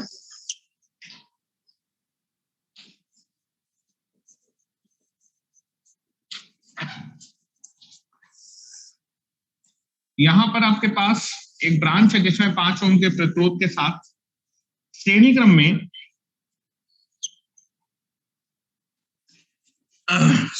पे 5 वोल्ट की बैटरी लगी है। दिस इज 5 ओम का प्रतिरोध है। यहां पर आपके पास 1 ओम के प्रतिरोध के साथ श्रेणी क्रम में 10 वोल्ट का वोल्टेज सोर्स लगा। कितने वोल्ट का वोल्टेज सोर्स लगा बेटा? 10 वोल्ट का वोल्टेज सोर्स लगा हुआ है। और बेटा इस 20 वोल्ट के वोल्टेज सोर्स से कितना करंट फ्लो कर रहा है? इस इलेक्ट्रिकल नेटवर्क में इस 20 वोल्ट के वोल्टेज सोर्स से IX करंट फ्लो कर रहा है और इस करंट को आपको कैलकुलेट करना है। ठीक है, तो ये क्वेश्चन है आपके पास। इस इलेक्ट्रिकल नेटवर्क में पहली ब्रांच में 20 वोल्ट का वोल्टेज सोर्स है, पोलैरिटी है प्लस माइनस। दूसरी ब्रांच में 5 ओम के प्रतिरोध के साथ श्रेणी क्रम पे 5 वोल्ट का वोल्टेज सोर्स है, पोलैरिटी है ऊपर माइनस है नीचे प्लस है। इस तीसरी ब्रांच में आपके पास 1 ओम के प्रतिरोध के साथ श्रेणी क्रम पे 10 वोल्ट का वोल्टेज सोर्स लगा हुआ है। ठीक है, आपसे बोल रहा है कि इस इलेक्ट्रिकल नेटवर्क में इस 20 वोल्ट के वोल्टेज सोर्स से IX करंट फ्लो कर रहा है। इस करंट को आपको कैलकुलेट करना है। ठीक है, आप ही को कैलकुलेट करना है। आपको मैं 2 मिनट का टाइम देता हूं। ठीक है, 2 मिनट का टाइम देता हूं और आपको मुझे आंसर बताना है। आपको कॉपी दिखानी है अपनी बेटा। Please open your cameras. All the students open your camera.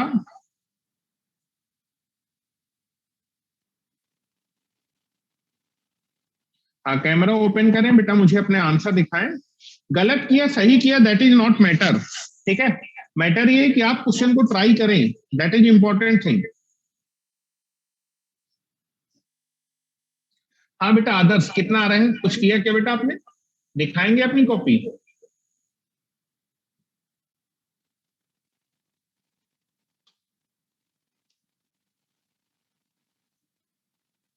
हाँ मनीष बिंद, आपने किया क्या? आ गया क्या बेटा answer? A that is 15 ampere. चलिए वेरी गुड, काफी अच्छा ट्राई किया। वेरी गुड बेटा। राज, राज अपना ओपन कैमरा ओपन करें। अजीत बिंद, वरुण कुमार, हाँ वेरी गुड मनीष। और बेटा किसी का आंसर?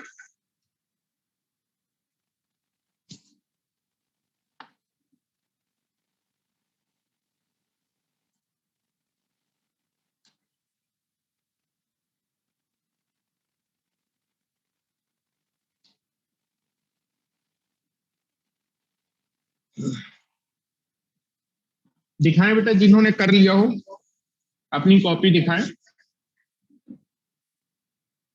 हाँ आपका ठीक है बेटा मनीष, ठीक है आपका, मैंने देख लिया।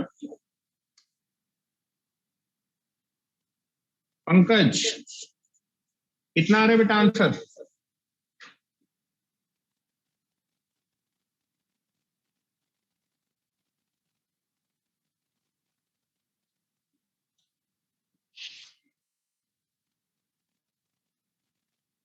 ठीक है बेटा। बेटा पंकज, आदर्श बेटा कॉपी दिखाए बेटा अपनी जरा। आपने कितना ट्राई किया ये मैं देखना चाह रहा हूँ।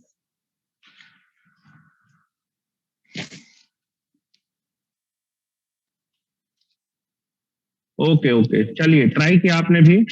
बेटा आपका नाम क्या है? आपने फोन के नाम से आई हैं, रियलमी नार्जो 20।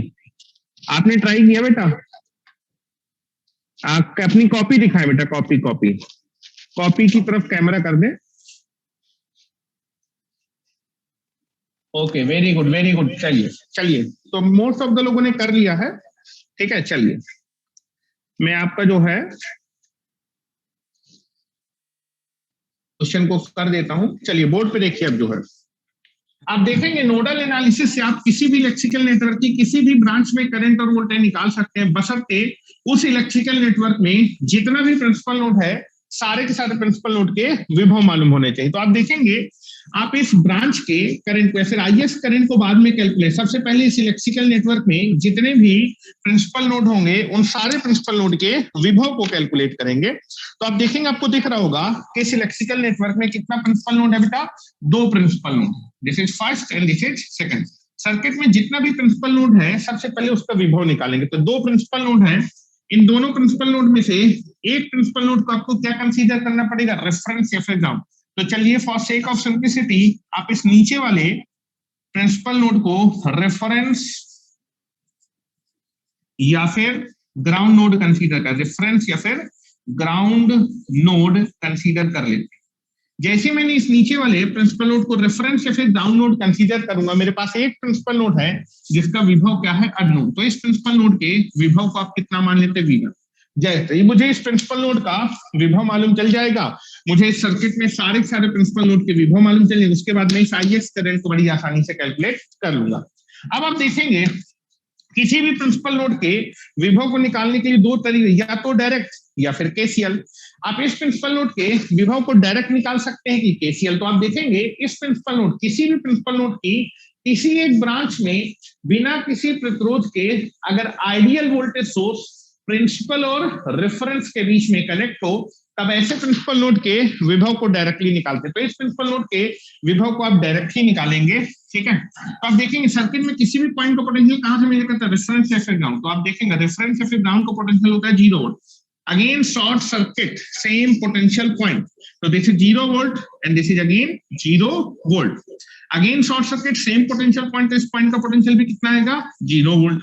जब आप इस वोल्टेज सोर्स को क्रॉस करेंगे तो आप क्या करेंगे, लो पोटेंशियल से हाई पोटेंशियल पे आ जाएगा, आपका विभव क्या हो जाएगा, बढ़ जाएगा। कितने वोल्ट, 20 वोल्ट। तो 0 था ना, क्रॉस करने पे 20 वोल्ट बढ़ जाएगा, तो इस पॉइंट का पोटेंशियल कितना आ जाएगा, 20 volt. Again short circuit same potential point, तो इस पॉइंट का पोटेंशियल कितना होगा, 20 volt. Again short circuit same potential point, तो V1 की बेटा वैल्यू कितनी आ गई, 20 वोल्ट। आप देखेंगे सारे जैसे V1 की वैल्यू आएगी, सारे के सारे प्रिंसिपल नोड के विभव मालूम चल गए। अब मैं अपने इस IX करंट को निकाल सकता हूं। इस ब्रांच में ये जो IX करंट फ्लो कर रहा है, इसकी वैल्यू में निकाल सकता हूं। और आप देखेंगे इस ब्रांच में जो करंट फ्लो करेगा वही वोल्टेज सोर्स का करंट है। यदि वोल्टेज सोर्स के साथ श्रेणी क्रम पे कोई भी एलिमेंट नहीं लगा, तो इस वोल्टेज सोर्स से ये जो IX करंट फ्लो करे, इसको मैं इनडायरेक्ट या फिर KCL से निकालूंगा। कैसे निकालेंगे KCL से, आप देखेंगे इस वोल्टेज सोर्स से कितना करंट फ्लो कर रहा है, IX करंट फ्लो कर रहा है। कितना करंट फ्लो कर रहा है, IX करंट फ्लो कर रहा है। ये करंट फ्लो करते करते इस नोड में पहुंचेगा, इस नोड में पहुंचने के बाद इन दोनों ब्रांच में डिवाइड हो जाएगा। तो इस ब्रांच में फिर 5 ओम वाली ब्रांच में मान लेता हूं कितना करंट जा रहा है, I1। और बेटा इस 1 ओम के रजिस्टर वाली ब्रांच में कितना करंट जा रहा है, I2। और आप देखेंगे आपका IX करंट इस नोड में पहुंचने के बाद इन दोनों ब्रांच में डिवाइड हो जाएगा। तो अगर मैं इस नोड में KCL लगाऊंगा तो किसी भी नोड पे आने वाली धाराओं का योग जाने वाली धाराओं के योग के बराबर होता है। तो IX की वैल्यू किसी भी नोड पे आने वाली धाराओं का योग, दैट इज IX, किसके बराबर होता है, जाने वाली धारा है I1 और I2। तो IX की वैल्यू कितनी हो जाएगी, I1 प्लस I2। अगर आप IX निकालना चाहे तो आपको I1 और I2 निकालना होगा। I1 क्या है बेटा, इस ब्रांच का करंट, इस ब्रांच का करंट ही किसका करंट है, रजिस्टर का करंट। और रजिस्टर के करंट को आप ओम्स लॉ की हेल्प से निकाल लेंगे। I2 क्या है, इस ब्रांच का करंट, इस ब्रांच का करंट ही किसका करंट है, रजिस्टर का करंट। और रजिस्टर के करंट को आप ओम्स लॉ की हेल्प से निकाल लेंगे। और बेटा रजिस्टर करंट आ जाएगा तो I2 आ जाएगा, और 5 ओम के रजिस्टर का करंट आ जाएगा तो I1 आ जाएगा। I1 और I2 आपके डायरेक्टली ओम्स लॉ से कैलकुलेट हो जाएंगे, तो IX आ जाएगी। तो आप देखेंगे अगर आपको IX निकालना तो आपको I1 और I2 निकालना है। तो चलिए I1 निकालने की कोशिश करते हैं। इस ब्रांच का करंट ही किसका करंट है, रजिस्टर या फिर वोल्टेज सोर्स का। लेकिन वोल्टेज सोर्स के करंट को तो डायरेक्टली निकालने का कोई नियम नहीं है, लेकिन रजिस्टर के करंट को निकालने के लिए क्या क्या मालूम होना चाहिए, रजिस्टर के करंट को निकालने के लिए रजिस्टर के दोनों सिरों के विभव और रजिस्टेंस। रजिस्टेंस आपको मालूम है, रजिस्टर के एक सिरे का विभव मालूम है, अगर मुझे इस रजिस्टर के दूसरे सिरे का विभव मालूम चल गया तो ये करंट आ जाएगा। अब मेरा मेन टास्क है, अगर मैं इस रजिस्टर के करंट I1 को निकालना चाहता हूं तो मुझे इस पॉइंट का पोटेंशियल निकालना पड़ेगा। सर्किट में किसी भी पॉइंट का पोटेंशियल कहां से मेजर करते हैं, रेफरेंस या फिर ग्राउंड से। चलो इस पॉइंट का पोटेंशियल आपको मालूम है 0 वोल्ट। अगेन शॉर्ट सर्किट इस पॉइंट का पोटेंशियल कितना होगा, 0 वोल्ट। जब आप इस वोल्टेज सोर्स को क्रॉस करेंगे तो आप हाई से कहां पर आ जाएंगे, लो पे। हाई से लो पे आपका विभव क्या हो जाएगा, कम हो जाएगा। कितना वोल्ट कम हो जाएगा, 5 वोल्ट। तो आप देखेंगे कि जब मैं इस वोल्टेज सोर्स को क्रॉस करूंगा तो मेरा विभव 5 वोल्ट कम हो जाएगा। 0 था, क्रॉस करने पे 5 वोल्ट कम हो गया, तो कितना बचेगा इस पॉइंट का पोटेंशियल, -5 वोल्ट। 0 में 5 चला जाएगा तो -5 बचेगा। और आपको जैसे इस पॉइंट का पोटेंशियल मालूम चलेगा, रजिस्टर के दोनों सिरों के विभव मालूम है, रजिस्टेंस करंट आ जाए। करंट की डायरेक्शन के हिसाब से this is higher and this is lower. तो क्या लिखेंगे बेटा, higher potential minus lower potential divided by resistance, that is nothing but the current. आपको V1 की वैल्यू आपने निकाली है, कितनी थी बेटा, this is nothing but the 20। यहां से आपकी I1 की बेटा वैल्यू आ जाएगी। अगर मैं I1 निकालूं तो I1 आ जाएगा, V1 की वैल्यू 20 माइनस माइनस हो जाएगा प्लस डिवाइडेड बाई 5। तो यहां से आप I1 की वैल्यू निकालेंगे 25/5 and this is nothing but the 5 ampere. This is 5 ampere, 5 पना 25। नाउ I2 वैल्यू निकालेंगे। I2 क्या है? ब्रांच का करंट। उस ब्रांच का करंट ही क्या है? रजिस्टर का करंट या फिर वोल्टेज सोर्स का करंट। वोल्टेज सोर्स को करंट को डायरेक्टली निकालने का कोई नियम नहीं है, लेकिन रजिस्टर के करंट को आप क्या कर सकते हैं? ओम्स लॉ की हेल्प से निकाल सकते हैं। रजिस्टर का करंट निकालने के लिए क्या क्या मालूम होना चाहिए? रजिस्टर के करंट को निकालने के लिए रजिस्टर के दोनों सिरों के विभव मालूम होना चाहिए और रजिस्टेंस आपको मालूम है। रजिस्टर के एक सिरे का विभव मालूम है, बस दूसरे सिरे का विभव निकालना है। सर्किट में किसी भी पॉइंट का पोटेंशियल कहां से मेजर करते हैं? रेफरेंस या फिर ग्राउंड से। इस पॉइंट का पोटेंशियल कितना? 0 वोल्ट। अगेन शॉर्ट सर्किट, इस पॉइंट का पोटेंशियल बेटा कितना आएगा? 0 volt. Again short circuit, same potential point, तो इस पॉइंट का पोटेंशियल कितना हो जाएगा बेटा? 0 वोल्ट। जब मैं इस वोल्टेज सोर्स को क्रॉस करूंगा तो मैं लो पोटेंशियल से हाई पोटेंशियल पे आ जाऊंगा, मेरा विभव बढ़ जाएगा। कितना? 10 वोल्ट। इस वोल्टेज सोर्स को क्रॉस करने पे मेरा विभव 10 वोल्ट बढ़ जाएगा। तो 0 था ना, क्रॉस करने पे 10 वोल्ट बढ़ गया, तो इस पॉइंट का पोटेंशियल कितना हो गया? 0 + 10 that is 10 volt. Again short circuit, same potential point, इस पॉइंट का पोटेंशियल कितना हो गया? 10 वोल्ट। जैसे ही पॉइंट का पोटेंशियल मालूम चलेगा तो रजिस्टर के दोनों सिरों के विभव मालूम है, रजिस्टर करंट आ जाएगा। करंट की डायरेक्शन के हिसाब से हाइयर होगा और ये लोअर। तो क्या लिखेंगे बेटा? Higher potential minus lower potential divided by resistance, that is nothing but equal to current. Now this is, यहां से जब निकालेंगे V2 की वैल्यू, आपको V1 की वैल्यू मालूम है 20, तो I2 की वैल्यू आ जाएगी, V1 की वैल्यू 20 माइनस 10 डिवाइडेड बाय 1, तो I2 की बेटा वैल्यू आ जाएगी, this is 10 divided by 1, that is nothing but the 10 ampere. I2 आ गया बेटा। और जैसे ही I1 और I2 आ जाएगा, यहां पर रख देंगे तो आपका Ix करंट आ जाएगा। तो Ix is nothing but equal to I1 plus I2, और I1 की बेटा वैल्यू है कितनी? 5 एम्पियर, I2 वैल्यू है 10, तो ओवरऑल 15 एम्पियर आने वाला है Ix का value. This is the value of current Ix flowing in the circuit, या फिर 20 ओम के रजिस्टर से इतना करंट क्या करने वाला है? फ्लो करने वाला है। ठीक है, चलिए नेक्स्ट क्वेश्चन के बारे में हम लोग बात करते हैं। ठीक है,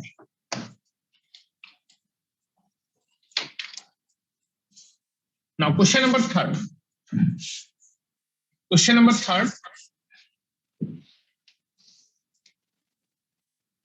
इसमें भी आपको करंट Ix की वैल्यू बेटा क्या करनी है? कैलकुलेट करनी है। ठीक है, क्वेश्चन मैं आपको दे रहा हूं, ध्यान से सुनिएगा। हो गया ना बेटा? आगे बढ़े, किसी को कोई दिक्कत हो तो पूछ सकता है, चैट बॉक्स में आप मुझे लिख सकते हैं। आगे बढ़े बेटा? बिल्कुल, चलिए आगे बढ़ते हैं। सभी लोग बोल रहे हैं यस, आगे बढ़िए सर।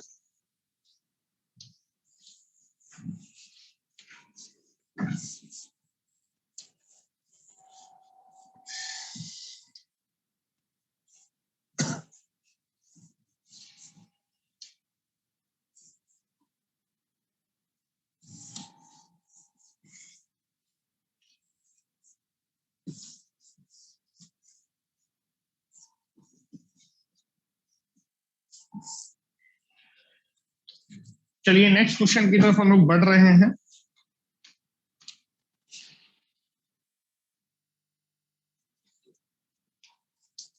आपके पास एक ब्रांच है और इस ब्रांच में आपके पास 4 वोल्ट की बैटरी लगी है, फिर 4 वोल्ट का वोल्टेज सोर्स लगा है। इस 4 वोल्ट के वोल्टेज सोर्स के साथ श्रेणी क्रम पे 4 ओम का प्रतिरोध लगा। आपके पास एक दूसरी ब्रांच है और इस दूसरी ब्रांच में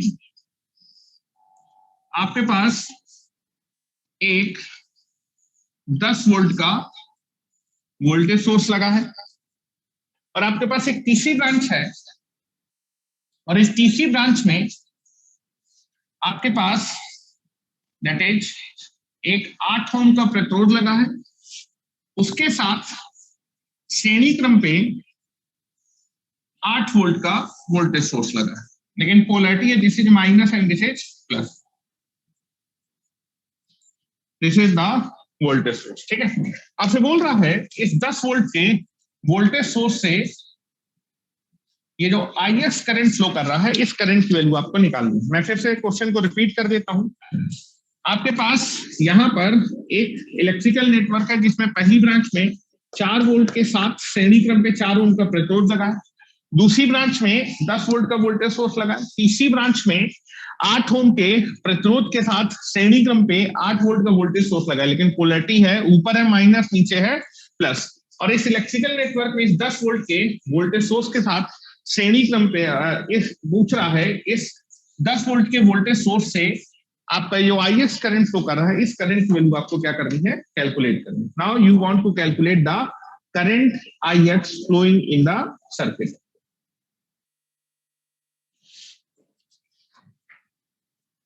चलिए, आपके पास 2 मिनट का टाइम है, मैं आपकी कॉपी देखूंगा।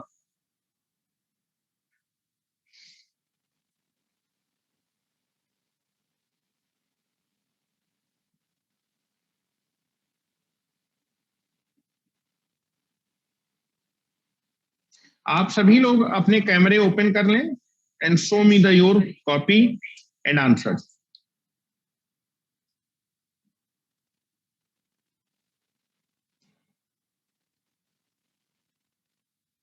पंकज जी, कितना आ रहा है बेटा आंसर? हाँ, करिए करिए बेटा।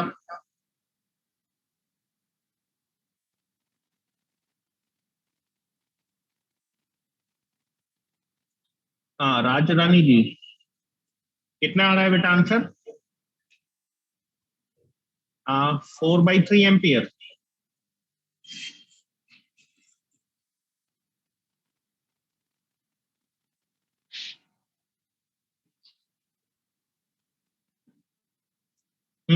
मनीष बिंद जी, दिखाएं बेटा।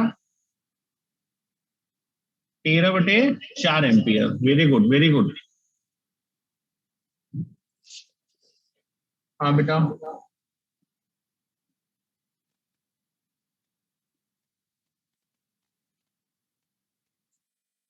ओके ओके, ठीक है बेटा, कोई बात नहीं, आपका वीडियो ऑन नहीं हो रहा, कोई बात नहीं। चलिए, तो काफी लोगों ने आंसर दे दिए हैं, तो टाइम ज्यादा वेस्ट न करते हुए मैं आपके सोल्यूशन को बता दे रहा हूँ। चेक करिएगा कि आपका आंसर सही है कि नहीं है, ठीक है। चलिए, आप देखेंगे नोडल एनालिसिस से आप किसी भी ब्रांच में करंट और वोल्टेज बड़ी आसानी से निकाल सकते हैं, बशर्ते उस इलेक्ट्रिकल नेटवर्क में जितना भी प्रिंसिपल नोड हो, सारे के सारे प्रिंसिपल नोड के विभव आपको मालूम होने चाहिए। तो सबसे पहले मैं देखूंगा कि इस इलेक्ट्रिकल नेटवर्क में ये IX करंट तो मैं बाद में निकालूंगा। सबसे पहले मैं चेक करूंगा इस इलेक्ट्रिकल नेटवर्क में कितना प्रिंसिपल नोड है, जितना भी प्रिंसिपल नोड होगा सबसे पहले मैं उन सारे प्रिंसिपल नोड के विभव निकालूंगा। तो इस इलेक्ट्रिकल नेटवर्क में आपके पास 2 प्रिंसिपल नोड है, और बेटा इन दोनों प्रिंसिपल नोड की जैसी विभव मालूम चल जाएंगे, IX करंट आ जाएगा। अब इन दोनों प्रिंसिपल नोड में से एक प्रिंसिपल नोड को आप रेफरेंस या फिर ग्राउंड नोड मानने वाले, तो चलिए मान लेता हूं मैं इस नीचे वाले प्रिंसिपल नोड को रेफरेंस और ग्राउंड नोड कंसीडर कर। जैसे मैं नीचे वाले प्रिंसिपल नोड को रेफरेंस या फिर ग्राउंड नोड कंसीडर करूंगा, नीचे वाले प्रिंसिपल नोड का विभव आपको मालूम चल जाएगा। अब आपके पास एक प्रिंसिपल नोड है जिसका विभव अननोन है, तो चलिए इस प्रिंसिपल नोड के विभव को मान लेते हैं V1। अब आप देखेंगे कि किसी प्रिंसिपल नोड के विभव को या तो डायरेक्ट कैलकुलेट कर सकते हैं या फिर KCL। तो आप देखेंगे ये जो एक प्रिंसिपल नोड है जिसका विभव मैंने V1 माना है, इस प्रिंसिपल नोड के विभव को हम KCL से निकालेंगे कि डायरेक्ट, चेक करते हैं। तो आप देखेंगे इस प्रिंसिपल नोड की किसी एक ब्रांच में बिना किसी प्रतिरोध के आइडियल वोल्टेज सोर्स प्रिंसिपल और रेफरेंस के बीच में कनेक्ट है। यदि किसी प्रिंसिपल नोड की किसी एक ब्रांच में आइडियल वोल्टेज सोर्स प्रिंसिपल और रेफरेंस के बीच में कनेक्ट है, तो ऐसे प्रिंसिपल नोड के विभव को तो डायरेक्ट निकालते हैं, KCL नहीं लगाएंगे, ठीक है। तो डायरेक्ट ही निकाल सकते हैं, तो डायरेक्ट निकालने की कोशिश हम लोग करते हैं, ठीक है। चलिए डायरेक्ट निकालते हैं। अब सर्किट में किसी भी पॉइंट का पोटेंशियल कहां से मेजर करते हैं? रेफरेंस से करते हैं, ठीक है ना। रेफरेंस का पोटेंशियल बेटा कितना है? 0 volt. Again this is short circuit, same potential point, तो इस पॉइंट का पोटेंशियल ये बेटा कितना आएगा? 0 वोल्ट आएगा। आपको दिख रहा होगा जब आप इस वोल्टेज सोर्स को क्रॉस करेंगे तो लो पोटेंशियल से कहां पर आ जाएंगे? High potential. लो से हाई पे आने का मतलब आपका विभव बढ़ जाएगा। तो आपको दिख रहा होगा जब मैं इस वोल्टेज सोर्स को क्रॉस करूंगा तो मैं लो पोटेंशियल से हाई पोटेंशियल पे आपका विभव बढ़ जाएगा। कितने वोल्ट बढ़ जाएगा? 10 वोल्ट। इस वोल्टेज सोर्स को क्रॉस करने पे मेरा विभव 10 वोल्ट बढ़ जाएगा। तो जीरो था ना, क्रॉस करने के बाद 10 वोल्ट बढ़ जाएगा। तो जीरो में 10 वोल्ट बढ़ गया तो इस पॉइंट का पोटेंशियल कितना आ जाएगा? 10 वोल्ट आ जाएगा। Again short circuit same potential point, तो इस पॉइंट का पोटेंशियल कितना हो जाएगा? V1 की वैल्यू कितनी हो जाएगी? 10 विल बी देयर। और जैसे ही V1 की बेटा वैल्यू आ जाएगी आपको सर्किट में सारे के सारे प्रिंसिपल नोड के विभव मालूम चल गए।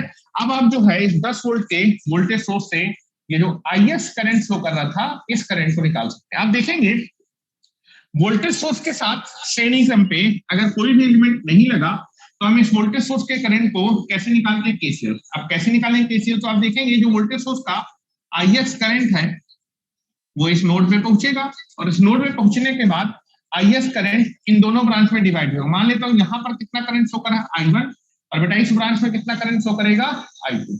आपको दिख रहा होगा ये जो IS करंट है वो इस नोड में आएगा और इस नोड में आने के बाद इन दोनों ब्रांच में डिवाइड हो जाएगा।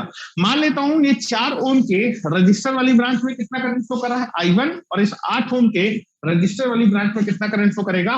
I2। तो इस नोड में केसीएल लगाओ बेटा जरा। केसीएल लगाएंगे तो किसी भी नोड पे आने वाली धाराओं का योग जाने वाली धाराओं के योग के बराबर होता है। जो IS की वैल्यू है तो IS की बेटा वैल्यू कितनी हो जाएगी बेटा? I1 plus I2। अगर आप IS निकालना चाहते हो तो I1 और I2 को निकालना पड़ेगा। I1 क्या है बेटा? इस ब्रांच का करंट। इस ब्रांच का करंट ही किसका करंट है? रजिस्टर का करंट। तो रजिस्टर के करंट को ओम्स लॉ की हेल्प से निकाल लेंगे तो I1 ओम्स लॉ से आ जाएगा। I2 क्या? इस ब्रांच का करंट। इस ब्रांच का करंट किसका करंट है? रजिस्टर का करंट। और रजिस्टर के करंट को आप क्या कर सकते हैं? ओम्स लॉ की हेल्प से निकाल सकते हैं। तो I2 भी ओम्स लॉ से आ जाएगा। तो I1 और I2 को मैं ओम्स लॉ से निकाल लूंगा। I1 I2 आते ही मेरा IX आ जाएगा। ठीक है, चलो I1 निकालने की कोशिश करते हैं। इस ब्रांच का करंट ही रजिस्टर का करंट है या फिर वोल्टेज सोर्स का? वोल्टेज सोर्स के करंट को तो डायरेक्ट निकाल नहीं सकते, लेकिन रजिस्टर के करंट को आप डायरेक्टली क्या कर सकते हैं? कैलकुलेट कर सकते हैं ओम्स लॉ। रजिस्टर के करंट को निकालने के लिए क्या क्या मालूम होना चाहिए बेटा? रजिस्टर के करंट को निकालने के लिए आपको रजिस्टर के दोनों सिरों के विभव मालूम होने चाहिए और रेजिस्टेंस। रजिस्टर का रेजिस्टेंस मालूम है, एक सिरे का विभव मालूम है, दूसरे सिरे का विभव निकालना है। सर्किट में किसी भी पॉइंट का पोटेंशियल कहां से मेजर करते हैं? रेफरेंस या फिर ग्राउंड से। जैसे 0 वोल्ट ना, again short circuit same potential point, तो इस पॉइंट का पोटेंशियल भी कितना आएगा? 0 volt. Again short circuit same potential point, तो इस पॉइंट का पोटेंशियल भी कितना आएगा? 0 वोल्ट। आप इस वोल्टेज सोर्स को जब क्रॉस करेंगे तो लो पोटेंशियल से हाई पोटेंशियल पे आ जाएंगे। आपका विभव क्या हो जाएगा? बढ़ जाएगा। कितने वोल्ट बढ़ जाएगा? 4 वोल्ट बढ़ जाएगा। तो जैसे 0 क्रॉस करने पे 4 वोल्ट बढ़ जाएगा, तो इस पॉइंट का पोटेंशियल कितना हो जाएगा बेटा? This is 4 volt. Again short circuit same potential point, तो इस पॉइंट का पोटेंशियल भी कितना आ जाएगा? 4 वोल्ट। इस पॉइंट का पोटेंशियल आते ही रजिस्टर के दोनों सिरों के विभव मालूम है, रेजिस्टेंस मालूम है, करंट आ जाएगा।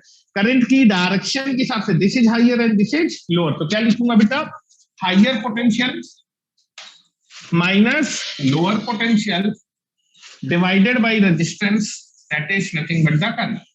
तो यहां से आप I1 की वैल्यू बेटा निकाल लेंगे, तो I1 की V1 की बेटा वैल्यू निकालिए, कितनी है? 10। 10 माइनस 4 डिवाइडेड बाई 4, तो यहां से I1 की वैल्यू आ जाएगी 6/4, तो this is 3/2 ampere. This is the value of I1। उसके बाद I2 की वैल्यू निकालते हैं बेटा। I2 के इस ब्रांच का करंट, इस ब्रांच का करंट किसका करंट? रजिस्टर और वोल्टेज सोर्स का। लेकिन वोल्टेज सोर्स के करंट को निकालने के लिए डायरेक्टली कोई नियम नहीं होता, लेकिन रजिस्टर के करंट को आप ओम्स लॉ की हेल्प से निकाल सकते हैं।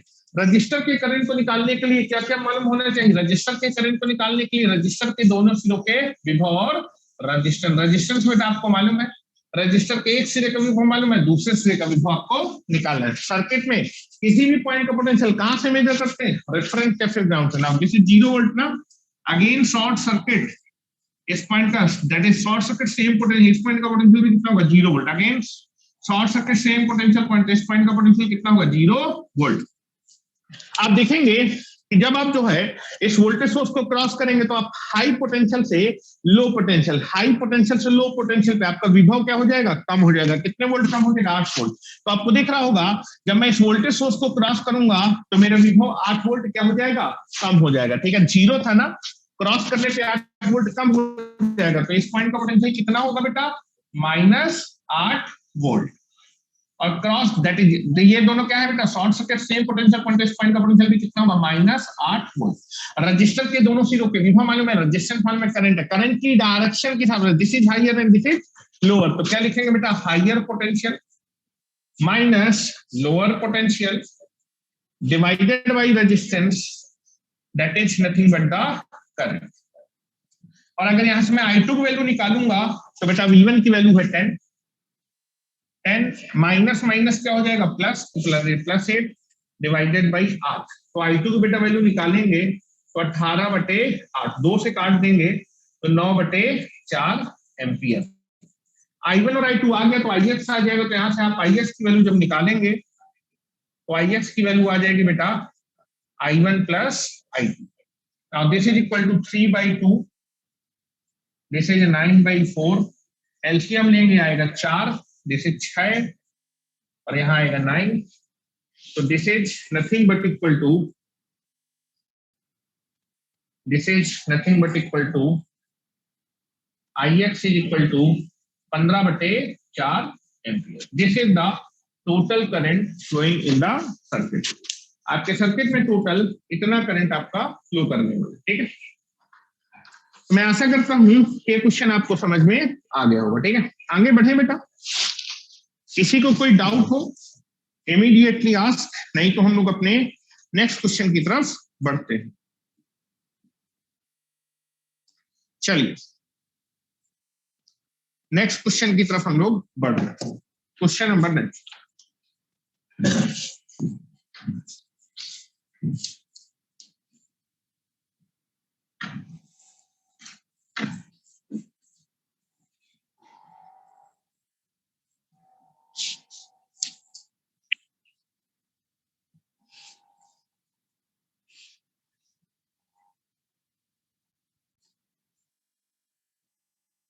इस क्वेश्चन में आपको दो करंट निकालने हैं, एक तो Ix और दूसरा आपका Iy, ठीक है। तो सर्किट दे रहा हूं, now this is the circuit diagram. यहां पर आपके पास एक 10 वोल्ट का वोल्टेज सोर्स लगा है, 10 वोल्ट का वोल्टेज सोर्स लगा है पहली ब्रांच में। दूसरी ब्रांच में आपके पास एक 1 ओम का प्रतिरोध लगा है। तीसरी ब्रांच में आपके पास एक 2 ओम का प्रतिरोध लगा है। चौथी ब्रांच में आपके पास फिर से 1 ओम का प्रतिरोध लगा हुआ है।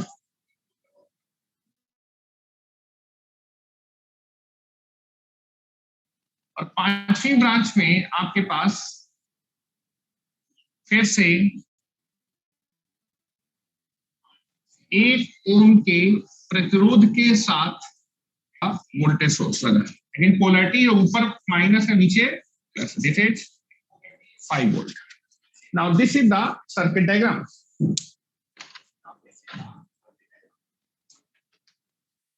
मेरे ख्याल में वीडियो आपको ठीक दिख रहा होगा,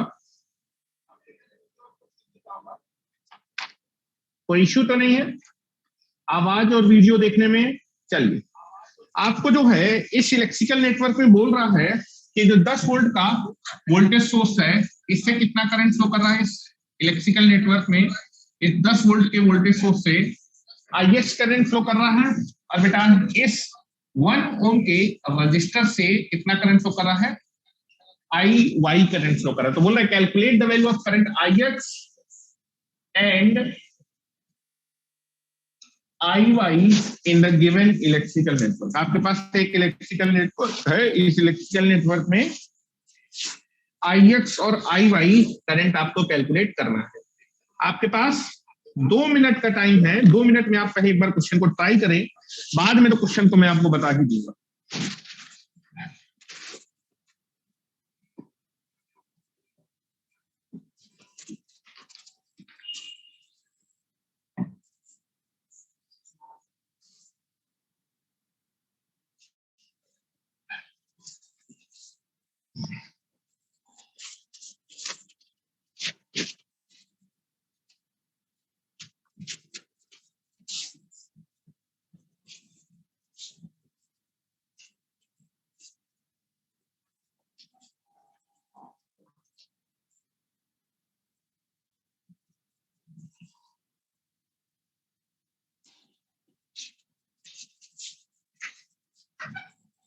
First, you can be try the question.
चलिए एक बार दिखाएंगे आप लोग आंसर, कॉपी दिखाएं बेटा अपनी, कॉपी दिखाएं बेटा आप लोग।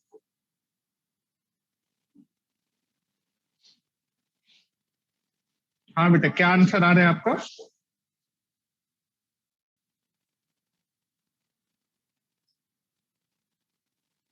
वेरी गुड बेटा, वेरी गुड।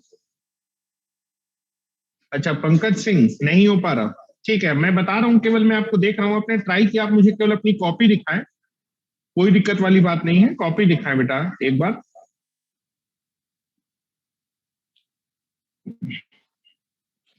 चलिए, तो इस क्वेश्चन को मैं आपको बता देता हूं, ठीक है। हाँ मनीष जी, आपको कुछ आंसर आया क्या?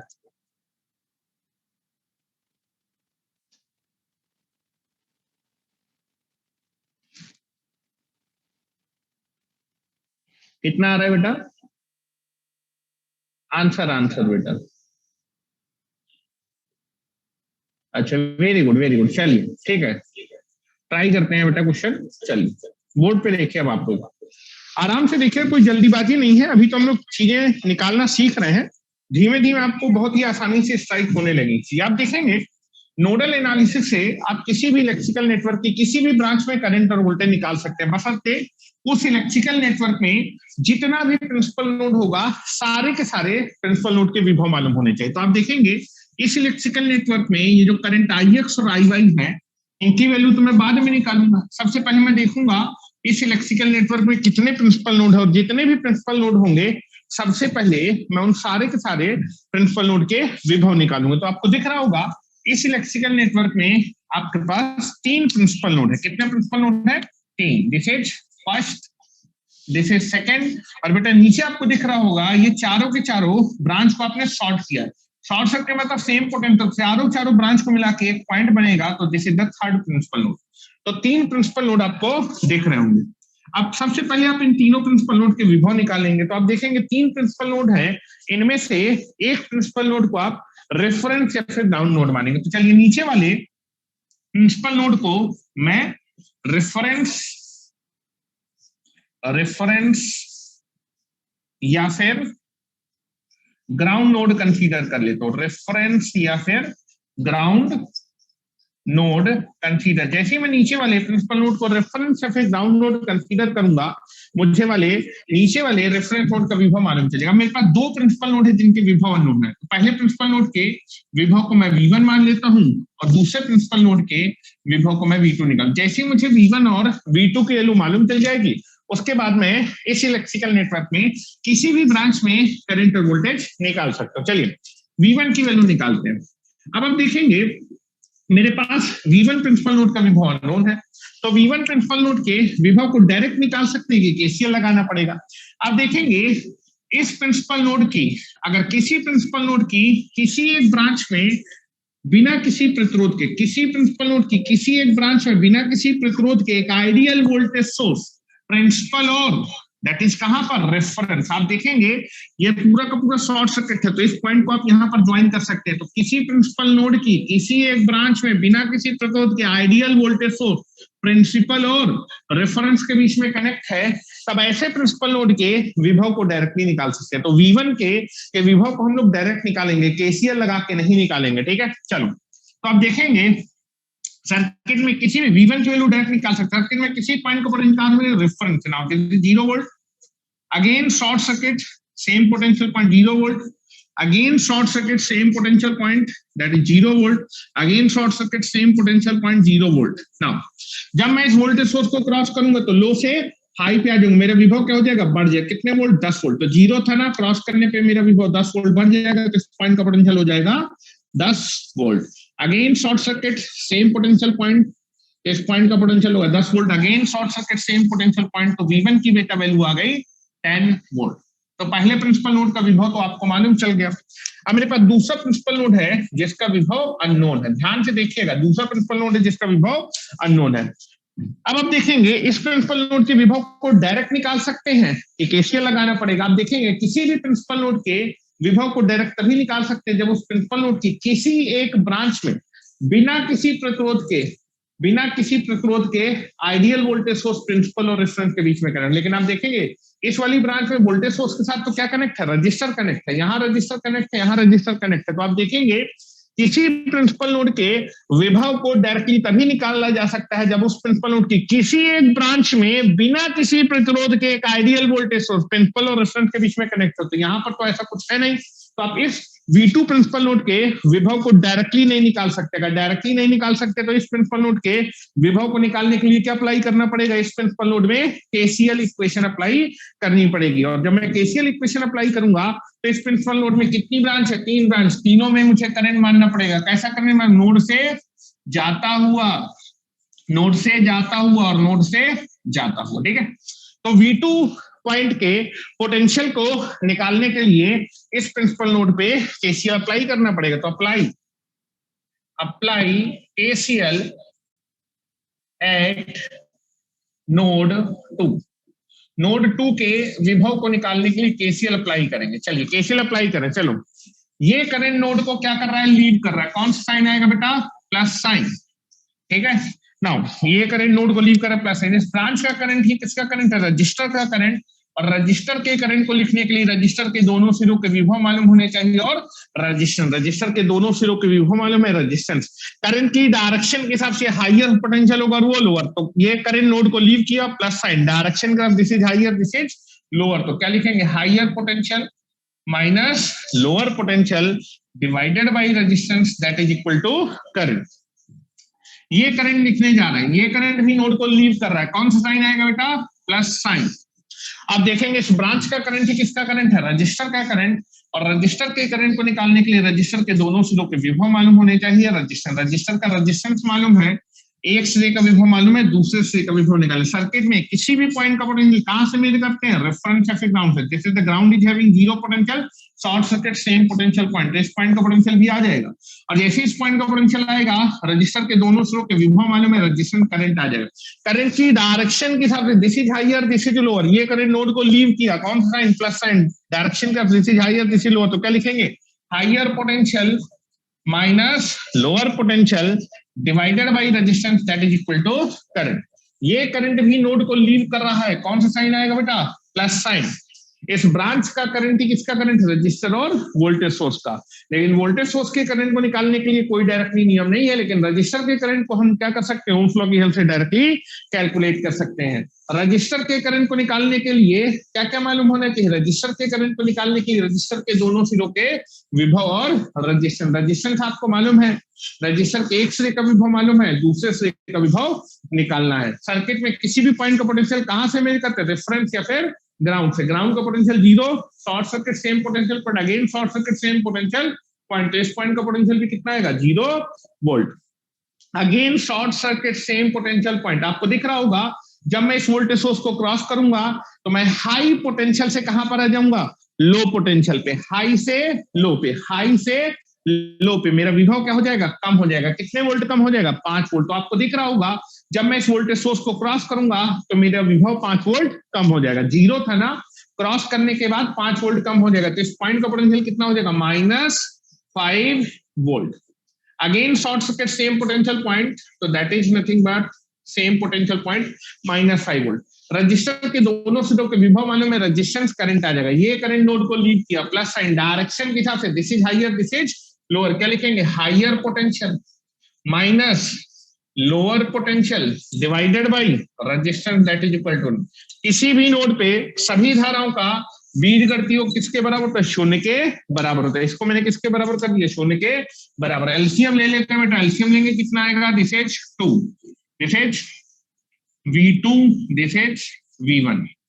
Now this is 2V2 plus 2V2 minus minus plus हो जाएगा, that is nothing but the plus के 10 equal to 0। क्रॉस मल्टीप्लाई कर देंगे, 0 हो जाएगा। तो now this is equal to कितना बेटा, V1 आएगा।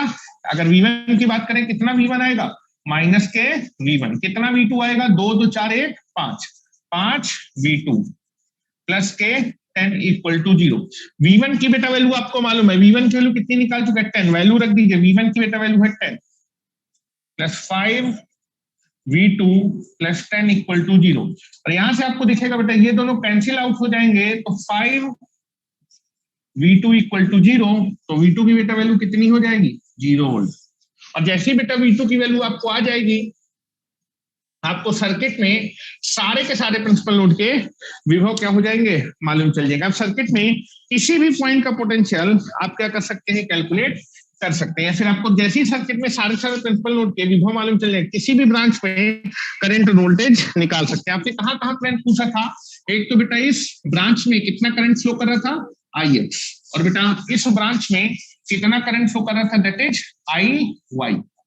इन दोनों करंट को निकालना है। चलो पहले IX निकालते हैं। आप देखेंगे IX क्या, इस ब्रांच का करंट है, किसका करंट है, वोल्टेज सोर्स का।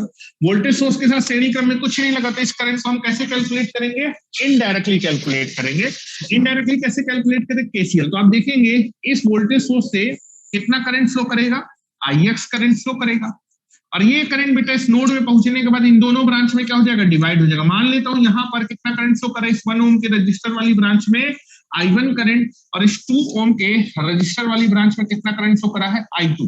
तो आप देखेंगे किसी भी नोड पे आने वाली धाराओं का योग जाने वाली धाराओं के योग के बराबर होता है। तो जो IX करंट है, IX करंट की बेटा वैल्यू कितनी हो जाएगी, I1 प्लस I2। I1 क्या है बेटा, इस ब्रांच का करंट, इस ब्रांच का करंट किसका करंट है, रजिस्टर का करंट। और रजिस्टर के करंट को आप ओम्स लॉ की हेल्प से निकाल लेंगे, तो I1 क्या हो जाएगा, ओम्स लॉ की हेल्प से डायरेक्टली कैलकुलेट हो जाएगा। I2 क्या है, इस ब्रांच का करंट, इस ब्रांच का करंट किसका करंट है, रजिस्टर का करंट, और रजिस्टर के करंट को आप ओम्स लॉ की हेल्प से निकाल लेंगे। तो I1 और I2 ओम्स लॉ की हेल्प से आ जाएगा, तो आपका IX आ जाएगा। तो चलो I1 और I2 निकालते हैं। IX निकालने के लिए आपको I1 और I2 निकालना है। चलो I1 निकालने की कोशिश करते हैं। I1 का इस ब्रांच का करंट, इस ब्रांच का करंट किसका करंट है, रजिस्टर का करंट। और रजिस्टर के करंट को निकालने के लिए रजिस्टर के दोनों सिरों के विभव मालूम होने चाहिए, और रेजिस्टेंस आपको मालूम है, रजिस्टर के दोनों सिरों के विभव मालूम है, तो करंट आ जाएगा। करंट की डायरेक्शन के हिसाब से this is higher potential, this is lower potential. तो क्या लिखेंगे बेटा, higher potential minus lower potential divided by resistance that is equal to current. तो यहां से बेटा I1 की वैल्यू आ जाएगी। I1 की वैल्यू कितनी आ जाएगी बेटा, V1 by 1, V1 by 1। V1 की वैल्यू निकाले बैठे हो तुम, कितना निकाले हो, 10 डिवाइडेड बाई 1, कितना आ जाएगा बेटा, 10 एम्पियर। तो I1 आ गया आपका 10 एम्पियर। I2 निकालने की कोशिश करते हैं। I2 क्या बेटा, इस ब्रांच का करंट, इस ब्रांच का करंट किसका करंट है, रजिस्टर का करंट। रजिस्टर के करंट को ओम्स लॉ से निकाल सकते हैं। रजिस्टर के करंट को निकालने के लिए रजिस्टर के दोनों सिरों के विभव मालूम होने चाहिए, और रजिस्टेंस भी मालूम है, दोनों सिरों के विभव मालूम है, करंट आ जाएगा। करंट की डायरेक्शन की तरफ से हाइयर होगा और ये लोअर। तो क्या लिखेंगे बेटा, higher potential minus lower potential divided by resistance that is equal to current. Now this is nothing but the I1 की वैल्यू निकाले बैठे हो, कितनी निकाले हो, 10, दैट इज I2 की वैल्यू आ जाएगी, दिस इज 10। V2 वैल्यू कितनी आई है, 0 आई है, divided by 2। Now 10 divided by 2, this is nothing but the 5 ampere. I2 बेटा वैल्यू आ गई आपके पास 5 एम्पियर। I1 I2 वैल्यू यहां पर रख देंगे। I1 है 10, I2 है 5। तो आई एक्स की वैल्यू आ जाएगी 15 एम्पियर। तो इस इलेक्ट्रिकल नेटवर्क में या फिर इस ब्रांच में आई एक्स करंट फ्लो करे, उसकी वैल्यू है 15 एम्पियर। कौन सा करंट और निकालना था? आई वाई करंट निकालना था। आई वाई क्या? इस ब्रांच का करंट। इस ब्रांच का करंट किसका करंट है? रजिस्टर और वोल्टेज सोर्स का। लेकिन वोल्टेज सोर्स के करंट को तो डायरेक्टली निकालने का कोई नियम नहीं है, लेकिन रजिस्टर के करंट को आप डायरेक्टली क्या कर सकते हैं? निकाल सकते हैं। कैसे? ओम्स लॉ से। रजिस्टर के करंट को निकालने के लिए रजिस्टर के दोनों सिरों के विभव मालूम होने चाहिए और रजिस्टेंस आपको मालूम है, रजिस्टर के दोनों सिरों के विभव मालूम है, करंट आ जाएगा। करंट की डायरेक्शन के हिसाब से ये हाइयर होगा, ये लोअर होगा। तो क्या लिखेंगे बेटा? Higher potential minus lower potential divided by resistance that is equal to current. तो यहां से आपका आई वाई करंट आ जाएगा। V2 की वैल्यू निकालिए, कितनी है? 0। माइनस माइनस प्लस हो जाएगा डिवाइडेड बाई 1। तो बेटा आई वाई की वैल्यू आ जाएगी 5 ampere. This is the current flowing through the 1 ohm resistor वाली ब्रांच। तो इतना करंट आपके पास आने वाला। तो मेरे ख्याल से आपको बेटा क्वेश्चन समझ में आ गया। हाँ बेटा, किसको समझ में नहीं आया था? कौन बोल रहा था? रोहित। 15 एंड 5।